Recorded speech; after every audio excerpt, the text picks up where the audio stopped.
श्री देवी शारदा, श्री देव गणेश,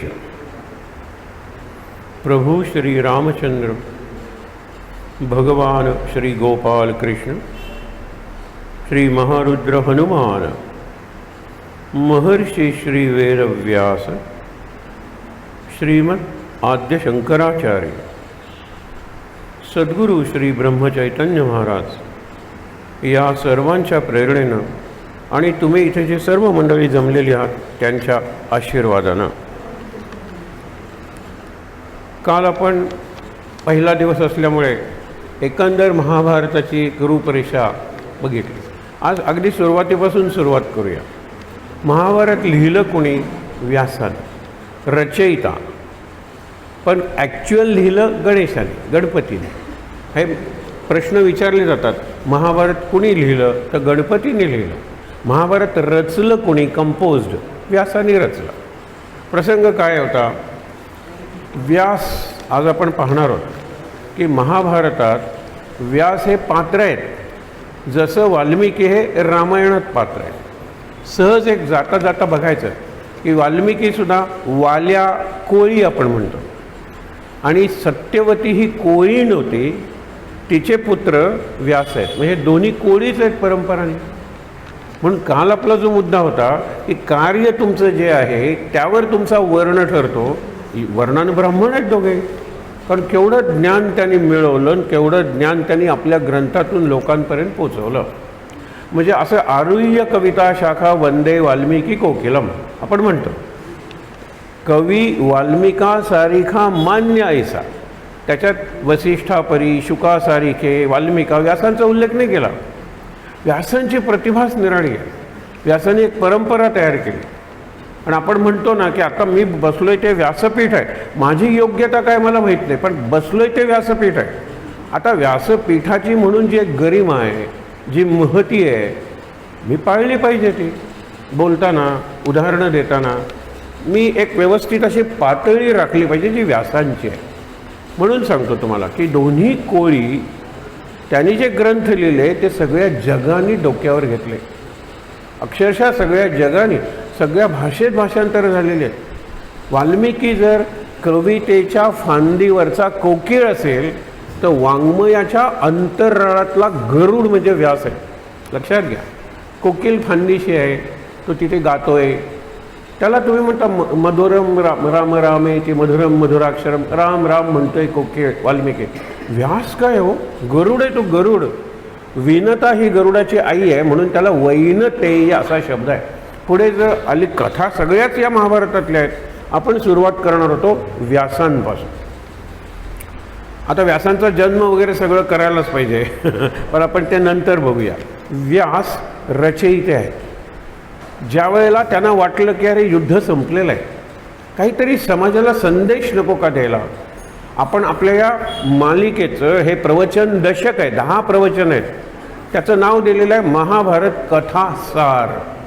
त्या कथेचा एक प्रवाह आहे जो आपण आता एक एक दिवस बघणार आहोत. पण सार म्हणजे काय की एवढी मोठी कथा बघायला वेळ कुठे, म्हणून त्याचा इसेन्स घ्यायचा. सार इज इसेन्स. म्हणजे सगळ्या कथा तर आपल्याला ऐकायला मिळेलच, पण त्याचा संदेश काय, मेसेज काय. आत्ता तुम्हाला सांगितलं की तसे ते परंपरेने कोळी समाजातले आहेत, पण वर्णानं ते ब्राह्मण आहेत, कारण त्यांना वाल्मिकी ऋषी, व्यास महर्षी असं आपण म्हणतो. आणि ऋषी म्हणजे ती पातळी अक्षरशः तो म्हणतो देवांच्याही वरची पातळी आहे, ऋषींची पातळी. म्हणून व्यासांना वाटलं की जय नावाचा इतिहास लिहावा. जय म्हणून त्यांनी त्याला जय नाव दिलेलं आहे. आपण श्लोक सुरुवातीला काही म्हणणार होतो, तर पहिला श्लोक म्हणूया वसुदेव सुतम देवम, नंतर व्यासांचा श्लोक म्हणूया, आणि नंतर नारायण नमस्कृत्य नरं चैव नरोत्तम, हे 3 श्लोक म्हणूया. यावेळेला लिहिलेले नाहीत आपण, कारण काय जास्त नाहीच आहे. आणि काल आपण देवीचं स्मरण केलं होतं. देवीची 4 नावं घेऊया, कारण आता लोक यायला लागलेले आहेत, हरकत नाही. माझ्यानंतर म्हणायचं आहे, या देवी सर्वभूतेषु, या देवी सर्वभूतेषु शक्तिरूपेण संस्थिता. नमस्तस्यै नमस्तस्यै नमस्तस्यै नमो नमः. या देवी सर्वभूतेषु बुद्धिरूपेण संस्थिता. स्मृतिरूपेण संस्थिता. स्फूर्तिरूपेण संस्थिता. शान्तिरूपेण संस्थिता. नमस्तस्यै नमस्तस्यै नमस्तस्यै नमो नमः. या देवी सर्वभूतेषु मातृरूपेण संस्थिता. मातृरूपेण संस्थिता.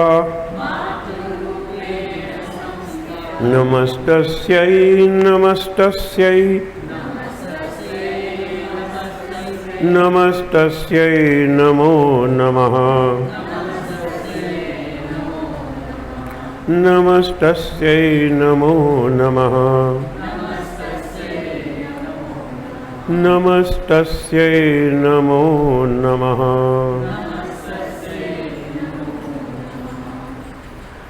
जगद्गुरु रूपात कृष्णाला वंदन केलेलं आहे. माझ्यानंतर म्हणायचं आहे, वसुदेवसुतं देवं कौसचाणूरमर्दनं देवकी परमानन्दं कृष्णो वन्दे जगद्गुरुं. कृष्णो वन्दे जगद्गुरुं. नारायणं नमस्कृत्य नरं चैव नरोत्तमं देवीं सरस्वतीं व्यासं ततो जयमुदीरयेत्. ततो जयमुदीरयेत्. हरये नमः. हरये नमः. हरये नमः.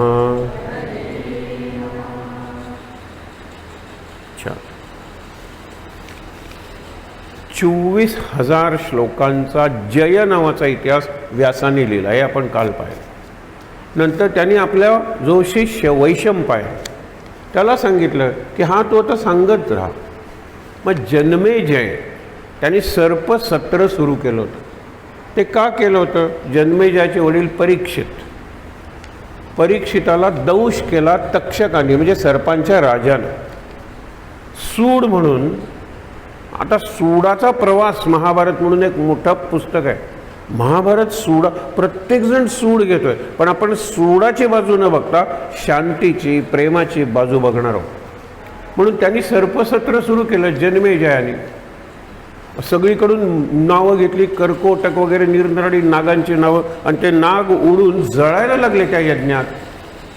शेवटी त्यांनी तक्षकाला बोलवलं. तक्षक इंद्राच्या मागे होता.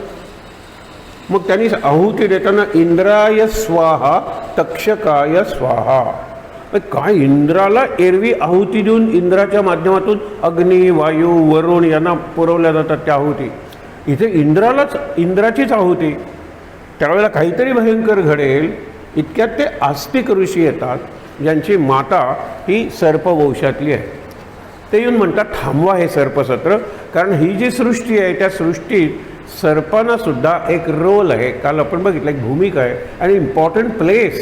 हे जे इकॉलॉजीचं सायकल आहे त्याच्यात महत्त्व आहे. आणि काल आपण तेच बघितलं होतं की सर्प शंकराच्या गळ्यात आहेत, सर्प गणेशाच्या कटीला कमरेला आहेत, सर्पावर झोपलेला आहे शांताकारम भुजगशयनम.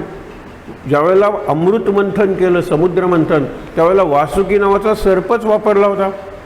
ज्यावेळेला प्रलय झाला होता, जलप्रलय, त्यावेळेला तो मासा आणि तो मनू, सत्यव्रत नावाचा मनू, ती फार एक छोटीशी गोष्ट सांगायला हरकत नाही. तो असा अर्घ्य देतो आणि नंतर सगळे अर्घ्य दिल्यानंतर कमंडलूत पाणी घेतो. त्यावेळेला बघतो तर त्या छोटा मासा आहे कमंडलूत. ऋषींचं माशाशी काय काम, म्हणून तो टाकायला लागतो. इतक्यात मासा मनुष्यवाणीनं बोलतो. काय म्हणतो की मला तू जर ह्याच्यात टाकलंस तर हे मोठे मासे मला खाऊन टाकतील. मी खूप मोठा मासा होणार आहे आणि तुझ्या उपयोगी पडणार आहे, मला तू घरी नाही. तर म्हणतो ज्यार्थी हा मनुष्यवाणीने बोलतोय, ज्यार्थी हा निराळा मासा असला पाहिजे. तो घरी घेऊन जातो. रात्री मध्यरात्री त्याला आवाज येतो, हे पात्र मला लहान होतोय, मला मोठ्या पात्रात टाक. आवाज कुठून येतो? तो कमंडलूतून. तो मासा टाकला तेव्हा एवढा होता, आता एवढा मोठा झाला, कमंडलूत मावत नाही आहे, हे पात्र मला लहान होत आहे. म्हणून त्याने काय केलं, विहिरीत टाकलं. 2 दिवसांनी विहिरीतून आवाज, हे पात्रही मला लहान होतोय. त्यांनी तळ्यात टाकलं. लक्षात ठेवा, हे पात्रही मला लहान होतोय. नदी, मला प्रवाह नदीचा अगदीच छोटा वाटायला लागला. असं करत करत महासागरात तो मनू त्या माशाला नेऊन पोचवतो. तो मासा जातो आणि परत येऊन त्याला सांगतो आता पाऊस पडायला लागणार आहे, तो पाऊस थांबणार नाही आहे, हे सगळी पृथ्वी सृष्टी सगळी जलप्रलयात बुडून जाणार आहे. अशा वेळेला मी पुन्हा येईन, तोपर्यंत तू काय कर, एक मोठी नौका तयार कर. बायबलमध्ये नोहाज आर्क म्हणून जी कथा आहे ती ही कथा त्याच्या आधीही लिहिली गेलेली आहे. मनू आणि मासा, देवमासा आणि ही नौका, मोठी नौका तयार कर. आणि तुला ज्या वनस्पती जगाव्यात असं वाटतं त्यांची बीज किंवा रोपं, जे प्राणी जगावं असं वाटतात त्यांची नर आणि मादी, मेल फिमेल यांची जोडी, जे तुझे अत्यंत आवडते लोक आहेत या सगळ्यांना त्या नावेत घेऊन तू थांब. मी ज्यावेळेला दुरून येईन त्यावेळेला कारंज तुला उडलेल. व्हेल तुम्हाला माहिती आहे ना, व्हेलच्या नाकावर असं शिंग असतं आणि त्यातून कारंज उडतं. तू समज मी आहे तो, एक लांब दोरी तयार कर आणि माझं जे शिंग आहे आणि तुझी जी नाव आहे ती त्या दोरीनी बांध. पाऊस थांबेल काही दिवसांनी, पाणी एकदम उतरणार नाही, पण ज्यावेळेला पाणी उतरेल तोपर्यंत तुझी नाव या पाण्यावर ठेवण्याची जबाबदारी माझी, कारण माझ्या शिंगाला तो नाव बांधलेली आहे, मी बुडू देणार नाही. मग तसंच घडतं.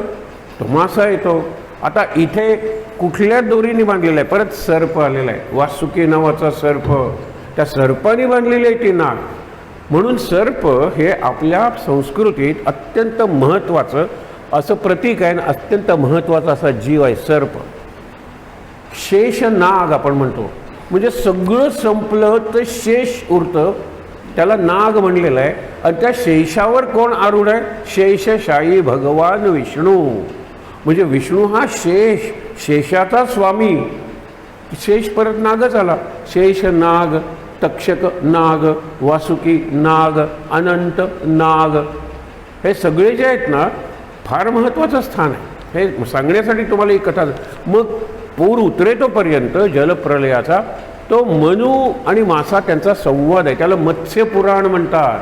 केवढं मत्स्यपुराण आहे ते, हा ऋषींचा संवाद असतो. मनू प्रश्न विचारतो, तो मासा उत्तर देतो, मासा प्रश्न विचारतो, मनू उत्तर देतो.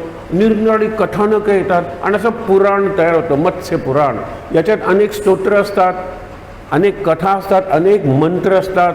या पुराणांनी आणि पुराणांची रचना परंपरेनं व्यासाने केलेली आहे. 18 महापुराणं आणि 18 उपपुराणं आणि पुराण सामान्य माणसांसाठी लिहिलं. वेद हे अत्यंत बुद्धिमंतांसाठी. श्रुती म्हणतात त्याला. स्मृती कोड ऑफ कॉन्डक्ट म्हणजे आचारसंहिता, ज्याला हल्ली पिनल कोड म्हणतो. वेद ही constitution of India, that is Bharat, बरोबर, कॉन्स्टिट्यूशन. नंतर श्रुती आली, स्मृती म्हणजे penal code, criminal, civil. Penal म्हणजे पनिशमेंट देण्याचं. हे वागा नाहीतर तुम्हाला पनिशमेंट, प्रायश्चित्त घ्यावं लागेल. धर्मशास्त्र त्याला आपण म्हणतो स्मृती. आणि पुराण, वेदात जी सूत्र सांगितले त्यावर आधारित आचारसंहिता स्मृती ग्रंथात. मनुस्मृती आपण म्हणतो, याज्ञवल्क्य स्मृती म्हणतो. किती स्मृती ग्रंथ आहेत. गीतेला सुद्धा बऱ्याच ठिकाणी स्मृती ग्रंथ म्हणलेला आहे. कारण असं वागा, तुम्हाला हे फळ मिळेल, असं वागा, आनंदात राहता येईल, असं वागा, मुक्त होता येईल. हे जे गीतेत सांगितलेलं आहे ना, वागण्याचं शास्त्र, हे महत्त्वाचं आहे. आता विचार करा तुम्ही, हे झालं. आणि पुराणात केस स्टडीज म्हणतात ना, केस लॉज, चरित्र घेतलेली आहेत. वेदात जे सांगितलेलं आहे, स्मृतीत जे सांगितलेलं आहे ते जगून दाखवले, त्यांची चरित्र म्हणजे पुराण. महाभारत हे पुराण आहे. महाभारत हे मोठं पुराण आहे. त्याच्यात अक्षरशः तुम्हाला सांगतो शेकडो कॅरेक्टर्स आहेत, पात्र, त्यांचे परस्पर संबंध आणि त्यांच्यातली ही नाती सांगता सांगता ही कथेचा प्रवाह सांगणं, ही बुद्धी विलक्षण आहे, लक्षात ठेवा. म्हणून व्यासांची प्रतिभा ही सर्वोच्च प्रतिभा आहे. त्याच्यापेक्षा आणि वरती कोण विचार नाही करू शकणार. म्हणून जे महाभारतात आहे तेच इतरत्र आहे, आणि जे महाभारतात नाही ते कोठेही नाही. व्यासोच्छिष्टम जगत सर्वम, संपूर्ण जग, जगातले विषय, जगातले प्रश्न, प्रॉब्लेम्स याला व्यासांनी स्पर्श केलेला आहे. आणि व्यासांचा स्पर्श ऋषींचा स्पर्श आहे. आणि ऋषी म्हणजे जगाचं कल्याण साधणारी शक्ती, त्याला ऋषी म्हणतात. नारद देवर्षी आहेत, जगाचं कल्याण. व्यास महर्षी आहेत, जगाचं कल्याण. आपण वसिष्ठ हे ब्रह्मर्षी आहेत, जगाचं कल्याण, मानवतेचं कल्याण, त्याला ऋषी म्हणतो आपण. याला मनन करून, चिंतन करून जो आपल्याला सिद्धांत, त्याला मुनी म्हणलेला आहे. मुनी हा फिलॉसॉफर आहे, ऋषी हा टेक्नोक्रॅट आहे, किंवा आपण ज्याला म्हणतो एक सायंटिस्ट आहे. आणि अप्लाइड सायन्स केलेला हा प्रयोग करणारा रिसर्च ओरिएंटेड आहे सायंटिस्ट. ह्या दोन्ही गोष्टी आहेत, मुनी ऋषी, मुनी ऋषी. मग आपण ऋषी मुनी म्हणूया. व्यास हे ऋषीही आहेत आणि मुनी आहेत. भगवद्गीता सांगणारा म्हणजे त्यांनी शब्दांकित केलेलं आहे. निरनिराळे विष्णू सहस्रनाम वगैरे सांगणारा, हे सगळे महाभारतात आलेले आहेत. महाभारत म्हणजे फक्त कौरव पांडवांची कथा नाही आहे. जय नावाचा इतिहास म्हणलं म्हणजे जे जिंकलेले आहेत ना त्यांच्यात इतिहास लिहिला.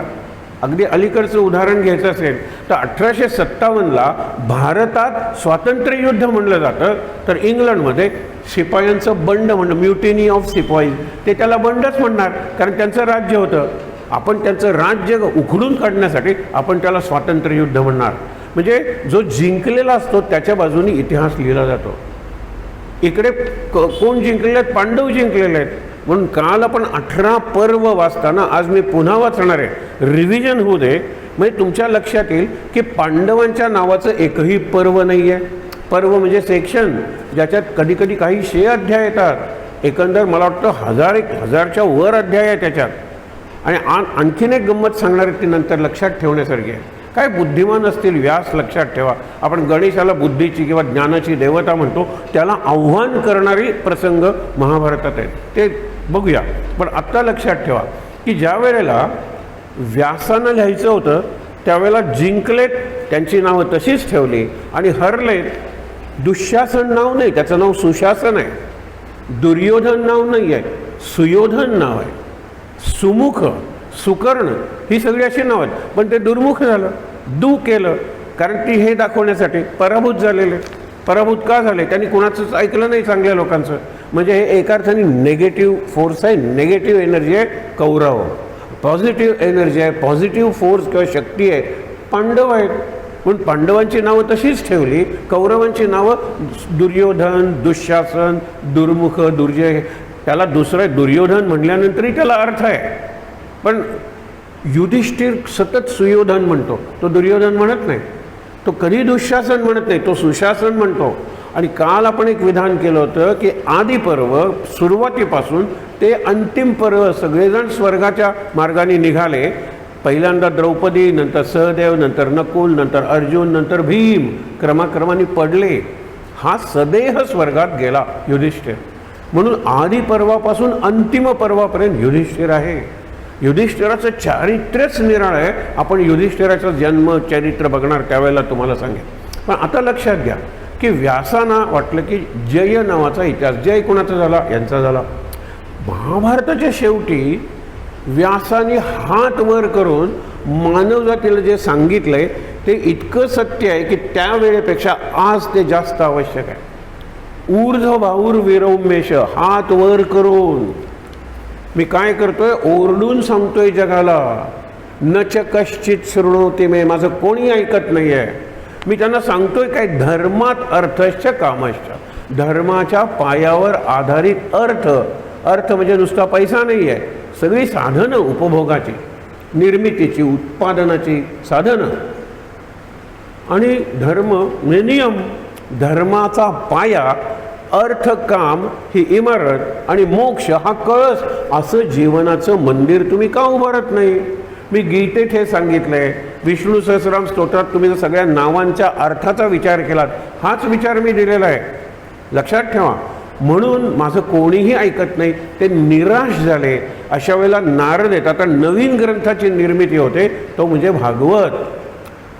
एवढं गीता ज्यांनी शब्दांकित केली, गीतेच्या शेवटी मनप्रसाद, मनप्रसाद, मनाची प्रसन्नता.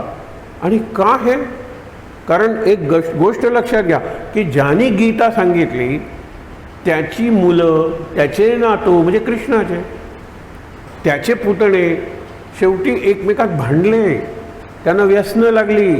ते समुद्राच्या काठी जायचे वनभोजनासाठी, म्हणजे आज आपण ज्याला पिकनिक म्हणतो त्यासाठी जायचे, दारू प्यायचे, जुगार खेळायचे, एकमेकाला शिव्या द्यायचे. आता भाऊ जर एकमेकाला आईवडिलांवरून शिव्या देत असतील तर किती अधप्पात झालेला हा यादवांचा. यादवांचा नायक यादवेंद्र जो कृष्ण, त्याला हे सगळं पाहावं लागलेलं आहे. आणि असं होणारच आहे, कारण जिंकायला काही उरलेलंच नाही आहे, सगळं जिंकून घेतलेलं आहे पांडवांनी. काल तुम्हाला सांगितलं की अश्वमेध यज्ञ हा नंतर केलेला आहे. युधिष्ठिराला राज्याभिषेक झाला हस्तिनापूरला, युद्ध संपलं, सगळे कौरव मारले गेले. आता जिंकण्यासारखं काही उरलेलंच नाही आहे. जे उरले ते वरती काय अर्जुन नंतर जाऊन पुन्हा जिंकून. यादवांना पराक्रम कशाला करायला पाहिजे. एक हल्लीची जर अत्यंत श्रीमंत कुटुंब घेतली तर त्यांच्या मुलांना शिकण्याची काही गरज आहे, एवढी संपत्ती आहे. तेच यादवांचं झालं. आणि म्हणून कृष्णाने नगरीच बुडवून टाकली, बेघर व्हा तुम्ही. आणि अर्जुनाला सांगितलं की उन्मत्त उद्धट यादवांना मी मारलेला आहे. आणि यादव हा महाभारताचा एक आज बघणार आहोत तो वंश. एक फाटा आहे तो कुरु वंश आणि दुसरा आहे तो यदुवंश. एकाच ययाती वगैरेचीच मुलायची. आपण बघूया. तर विचार करा की ज्या वेळेला असा शेवट तो उदास झालेले, कारण काय नारद सांगतात तिथे मात्र विचार करा. तो भागवताचा विषय आत्ता आपण बोलणार नाही आहोत, फक्त कारण बघा. उदास झालेले त्यांचा एक नदीच्या काठी, सरस्वती नदीच्या काठी त्यांचा आश्रम आहे. अक्षय बसलेले आहेत शून्यात नजर लावून. नारद म्हणतात का. ते म्हणाले की सगळंच उद्ध्वस्त झाल्यासारखं वाटतंय, समाजाला कुठली मूल्य व्हॅल्यूज उरलेलंच नाही आहेत, सगळेजण इतके स्वार्थी भोगी व्यसनी झालेले आहेत. त्यावेळेचं वर्णन आहे. आज काय झालं आहे लक्षात ठेवा, उदास. त्यावेळेला ते म्हणाले याचं कारण काय माहिती आहे ना. महाभारतात कृष्ण, काल आपण पाहिलं द्रौपदीच्या स्वयंवरात येतो, तोपर्यंत कृष्णाचं काही तू वर्णन केलंच नाही आहेस. कृष्णाचं बालपण वर्णन कर, कृष्णाचा जन्म, कृष्णाने गोकुळात मारलेले असुर निरनिराळे, कृष्णाने गोपाळांबरोबर केलेल्या क्रीडा, चोऱ्या, कृष्णा गोपींबरोबर केलेल्या क्रीडा, रासलीला, तो गोवर्धनाचा उद्धार, ते कालियाचं मर्दन वर्णन कर ना तू. त्याने तुझ्या मनाला शांती वाटेल. आणि जो भागवत वाचेल, लक्षात घेऊन वाचेल, त्याच्या मनालाही शांती लावेल. म्हणून महाभारताचा सप्ताह होत नाही, भागवताचा सप्ताह होतो, रामायणाचा सप्ताह होतो, गीतेचाही सप्ताह होतो. महाभारत एक तर मोठा विषय आहे, पण महाभारतात हक्क प्रधान संस्कृती आणि कर्तव्य प्रधान संस्कृती म्हणजे रामायण. रामायणात प्रत्येक जण किंवा रामाने प्रत्येक नात्याचं कर्तव्य दाखवलेलं आहे. मुलगा म्हणून चला वनवासाला निघालो, भाऊ म्हणून तू राहणार असशील लक्ष्मणाला, पण भरतात तू गेला पाहिजेस. कारण ती वडिलांची इच्छा आहे, कारण त्यांनी तो वर दिलेला आहे, आईने सांगितलेलं आहे तुझ्या प्रत्येक नात्याला. हनुमंताला सांगितलेलं आहे, अरे तू दूत असलास, मी तुझा स्वामी असलो तरी मर्यादा आहे स्वामीला. तू माझ्यापेक्षा पराक्रमी आहेस कितीतरी बाबतीत. तुझ्यामुळे सीतेचा पत्ता लागला आणि मग युद्धाला आपण लागलो ना. सीता होती कुठे कोणाला माहीत होतं? विचार करा. आणि म्हणून हनुमान हा जरी दूत असला आणि मी जरी स्वामी असलो तरीसुद्धा मर्यादा आहे. शत्रू रावण हा शत्रू आहे. मर्यादा काय? मरणांतानी वैराणी. जिवंत आहे तोपर्यंत हां रावण माझा प्रतिस्पर्धी आहे, शत्रू आहे म्हणलं तरी चालेल. मेल्यानंतर आणि म्हणून रावण शेवटचे श्वास मोजतोय, मेलेला नाही आहे. अशा वेळेला राम सांगतो की तो लंकेच्या बाजूनी पडलेला आहे. लंका ही नगरी आहे, अजून 14 वर्ष झालेली नाही आहेत. मी नगरात प्रवेश करू शकत नाही आहे. 14 वर्षानंतर मी अयोध्येत प्रवेश करेन आणि मग नगरात प्रवेश करेन. कायम वनवासात राहिलेला आहे. किष्किंधा ही नगरी आहे जिथे सुग्रीवाला राज्याभिषेक केलेला आहे. अयोध्येचा प्रतिनिधी म्हणून लक्ष्मणा तू जा, कारण तुझ्यावर वनवास बंधनकारक नाही आहे. तू माझ्याबरोबर म्हणून आलेला आहेस, मला बंधनकारक आहे. राम गेला नाही. इथे नगरी बिभीषणाला वगैरेला राज्याभिषेक झालेला आहे, राम नाही गेला. रावण पडलेला आहे. त्याला सांगतो या दोघांना की रावणाकडे तुम्ही जा आणि त्याच्याकडून शिका राज्य कसं करायचं. लक्ष्मणाला आश्चर्य वाटतं, बिभीषणालाही आश्चर्य वाटतं. अरे तो शत्रू आहे, मरता मरत नव्हता. शेवटी बिभीषणाने सांगितलं त्याच्या नाभीच्या वर अमृताचा कुंभ आहे, त्याच्याने आपल्याही लक्षात ठेवा. आत्ता तो विषय नाही आहे, परंतु तिथे बाण मार. हे डोकं उडवलंच पुन्हा येऊन बसलं, हात उडवलंच पुन्हा येऊन बसले रावणाचे. शंकराने दिलेला वर आहे, पण नाभीच्या ठिकाणी मार. बाण मारल्यानंतर रावण मेला, एकदम मेलेला नाही आहे. आता एक सिद्धांत आहे, आता तो विषय वाढेल म्हणून सांगत नाही, पण लक्षात ठेवा रावणाला मारलं नाही, मेला नव्हता तो. आणि इकडे सगळं काय करायची व्यवस्था नवी लावायची. युद्ध झालं होतं, सीता परत आली होती. या सगळ्या गडबडी नागलोक जे होते लंकेत त्यांनी रावणाचं प्रेत पळवलं. काही ठिकाणी म्हणतात रावणाचा संस्कार झाला, दहन संस्कार बिभीषणाने लक्ष्मणाच्या उपस्थितीत केला. आणि जसा राजाचा दहन संस्कार करतात तसा करा हे रावणाने सांगितलं. परंतु एक मोठी असं ताबूत म्हणजे कॉफिन एका ह्याच्यात आहे, लंकेतल्या एका गुहेत आहे, आणि ती रावणाची शवपेटिका म्हणून सांगितली जाते. रावणाला त्यांनी निरनिराळ्या प्रकारचे मसाले वगैरे भरले. ममीज असतात ना, ममीज काही वर्षापूर्वीच्या आहेत, 5-5 हजार वर्षापूर्वीच्या सुद्धा आहेत. तसं त्यांनी ममीफाय करून ठेवलं रावणाला. असं एक सिद्धांत आहे. मध्यंतरी ती पेटी दाखवली होती, त्याच्यात तो सांगाडा वगैरे दाखवला होता. काय खरं काय खोटं हा आपला विषय नाही आहे, पण रामाने सांगितलं की रावणाला योग्य तो मान द्या. वैर होतं ते संपलं आणि त्याच्याकडून तुम्ही शिका. शिकल्यानंतर एकच सांगतो की छोट्या छोट्या गोष्टी असतात या. काय शिकलं? राज्य कसं करायचं ते शिका. हनुमंतांनी सांगितलं होतं मी सगळ्या लंकेत फिरलो, रावणाबद्दल एकच तक्रार सगळ्यांची होती, त्यांनी दुसऱ्याची पत्नी सीता पळवायला नको होती. एरवी रावणाबद्दल सगळे लंकेतले लोक खुश होते, प्रसन्न होते. रावण हा चांगला राज्य करणारा, अनुशासन करणारा असा शासक त्याच्याकडून शिका. आल्यानंतर हा उभा राहिला पायाकडे बिभीषण, आणि लक्ष्मण रावणाच्या डोक्याकडे उभा राहिला. तो क्षीणपणे हसून तू इथे का आलास रे? नाही, रामाने सांगितले म्हणून मी आलो, तुझ्याकडून काहीतरी शिकण्यासाठी आलायस. माझ्या डोक्याकडे उभं राहिलं आहे, शिष्यानी पायाकडे नाही का उभं राहायचं रावण सांगतो. आणि लक्ष्मण म्हणतो चुकला. हे छोट्या छोट्या गोष्टी आहेत, पण त्याच्यात एक संस्कार सांगितलेला आहे की गुरुच्या समोर तुम्ही उभं राहायचं आणि बसायचं असेल तर गुरुच्या पायाशी बसायचं. हा संस्कार आजही चालत आलेला आहे. अजूनही जे चांगले शिक्षक आहे, तो मोठा IAS ऑफिसर आहे, हे मी थोडंसं अनुभवून सांगतोय. आम्ही गेलो केबिनमध्ये उभे राहतात. अहो म्हटलं तुम्ही केवढे मोठे? नाही, शिक्षक आहात तुम्ही. शिक्षक आल्यानंतर शिक्षक जर चांगला असेल तर तो उभा राहतोच माणूस भारतात, हे लक्षात ठेवा. मुद्दा काय आहे की आपण महाभारत बघणार आहोत ते असं संस्कारांच्या अनुषंगानं बघणार आहोत. प्रत्येक गोष्टीत संस्कार कोणता आहे? गोष्ट फार खणखणाटी असेल, हिंसक असेल, सूड द्वेष वगैरे भावनांनी भरलेलं असेल, आपण काय शिकायचं? आपण संस्कार कुठला करून घ्यायचा स्वतःवर. सुरुवात करूया. तर त्यांनी जय नावाचा इतिहास लिहिला. ते त्यातलं पात्र, कसले पात्र आहेत कल्पना येणार नाही तुम्हाला. माहीत असेल त्यांना माहीत आहे, पण माहीत नाही त्यांनी हे लक्षात घ्या. आपण सुरुवात करूया. रावणाने इतिहास कुठून सुरुवात करायचा? चंद्रवंश, चंद्रापासून सुरुवात करूया. बरोबर. चंद्र कोणाचा? अत्री आणि अनसूया. अत्री आणि अनसूयाना ब्रह्मा विष्णू महेशपासून 3 मुलं, म्हणजे ब्रह्मा विष्णू महेशच 3 बालकं झाली. त्याच्यातला ब्रह्मदेव कोण झाला? चंद्र. शंकर झाला दुर्वास आणि विष्णू झाला दत्त. हे दोघंजण निघून गेले. चंद्र म्हणाला मी संसार नाही, मी उच्च स्थानी राहतो आकाशात. दुर्वास म्हणाले मी तपश्चर्याला जाणार आहे. दुर्वासांचं केवढं मोठं स्थान आहे महाभारतात, ते बघूया, आजच बघणार आहोत. पण लक्षात घ्या, दत्त राहिला. आई म्हणाला मी तुझा मुलगा आहे, मी तुझी सेवा करायला राहणार आहे. ज्यावेळेला तुला त्या 2 मुलांची आठवण येईल त्यावेळेला माझ्याच ठिकाणी मी तुला ते 3 जण दाखवेन. म्हणून तो त्रयमूर्ती झाला. एरवी एकमुखी दत्त, अनेक ठिकाणी बघा की जी मोठी दत्तस्थान आहेत, एकमुखी दत्त. गोंदवल्याला एकमुखी दत्त जाऊ दे, तर त्यांचा हा चंद्र. मग चंद्राचा मुलगा बुध, बुधचा मुलगा पुरुरवा. इथे आपण काल आलो होतो. पुरुरवाची पत्नी उर्वशी.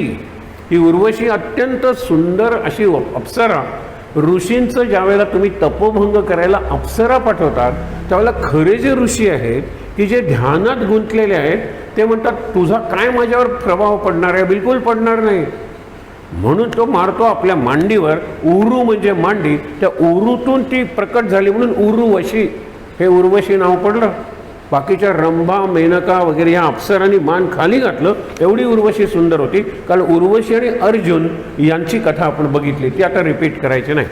पण त्याच्यात संस्कार कुठला होता की अर्जुन तिला आई म्हणतो. एवढी सुंदर, एवढा साजशृंगार करून रात्री त्याच्या दारावर टकटक करते. कुणी असला तर तिला आलिंगन दिलं असतं, भोग घेतला असता एकांतात. अर्जुन तिला नमस्कार करतो आणि म्हणतो माते मला आशीर्वाद दे. झालं काय? त्याला शाप मिळाला, चांगल्या गोष्टीबद्दल शाप. पण त्या शापाचा भविष्यात वर म्हणून उपयोग होणार होता. काल उल्लेख केला, पुढे ते सगळं डिटेल येईल त्यावेळेला बघूया. पण लक्षात ठेवा अर्जुनाचं वर्तन किती सुसंस्कृत आहे. तो म्हणाला लहानपणापासून मूळ पुरुरवा आमचा, पुरुरवाची तू उर्वशी शक्ती, म्हणजे आमची मूळ पुरुष तू किंवा मूळ स्त्री. म्हणजे आई माझी कुंती, मग तिची आई, तिची आई, तिची आई, तू कितीतरी आधीची. मी फक्त तुला माता म्हणलं. ती म्हणाली आता मी तुला नपुसक होशील. एवढी सुंदर स्त्री आलेली आहे आणि तू तिचा उपभोग घेत नाही आहेस. ती स्वतःहून तुला अर्पण व्हायला आलेली आहे, समर्पण करायला आलेली आहे. तू नपुसक असला पाहिजेस, नसलास तर हो युनक, नपुसक. धड स्त्री, धड पुरुष. अर्जुन म्हटला ठीक आहे माते, मला मान्य आहे तुझा शाप. मग दुसऱ्या दिवशी म्हणतात की तू त्याला विचारायला पाहिजे. हे इथून शिकायचं की आपण एक मधली स्टेप घेतली पाहिजे. तुम्हाला जर कोणी विचारलं की हे करतेस का, घरी विचारून सांगते. हां एक स्टेप घ्या तुम्ही. तुम्हाला काही सांगितलं मी ह्यांना विचारून सांगते, ह्यांना विचार, मी माझ्या पत्नीला विचारून सांगतो. एक स्टेपमध्ये घ्या. हे कृष्णाच्या चरित्रापासून शिकवायचं आहे. एका सेकंदात जरी घ्यायचं असेल तरी थांबा मोबाईलवर. एक उदाहरण तुम्हाला सांगतो, अलीकडचं उदाहरण वाटेल पण किती चारित्र्य त्या माणसाचं चांगलं होतं. एक कलेक्टर गोव्यात आला होता. फार टिकला नाही कारण तो इतका स्वच्छ होता की इकडच्या राज्यकर्त्यांना तो सहन झाला नाही. अहो आमचा आदर्श होता तो, इतका जवळून आम्ही त्याला बघितलं होतं. एकच त्याला सांगतो, त्याला लोक पैसे द्यायचे, पैसे घ्यायचा नाही. वस्तू द्यायचे, वस्तू घ्यायचा नाही. मग केळीचा घड वगैरे गोव्यात पद्धत आहे ना, हे जरा घे आणि मुलाला पास कर. पोर्तुगीज काळापासून हे चालू आहे. तर गंमत बघा, तो प्रत्येक वेळेला करायचा काय, तो मद्रासी होता.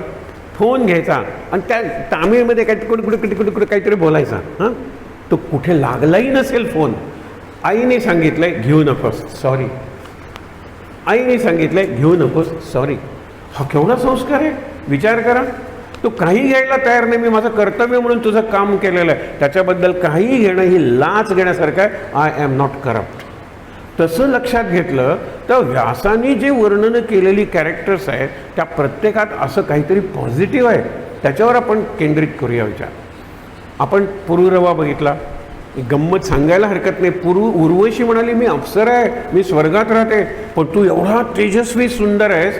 चंद्राचाच ना, चंद्राचा बुधाचा तो चंद्राचं सौम्य तेज आहे, सूर्याचं तेज हे रखरखीत तेज आहे. डॅझलिंग म्हणतात ना, तसं सूर्याचं तेज. डोळे बंद करतो आपण सूर्य आणि चंद्र, आहा बघत राहावं असं वाटतं. चंद्राचं शीतल आहे, प्लेझंट.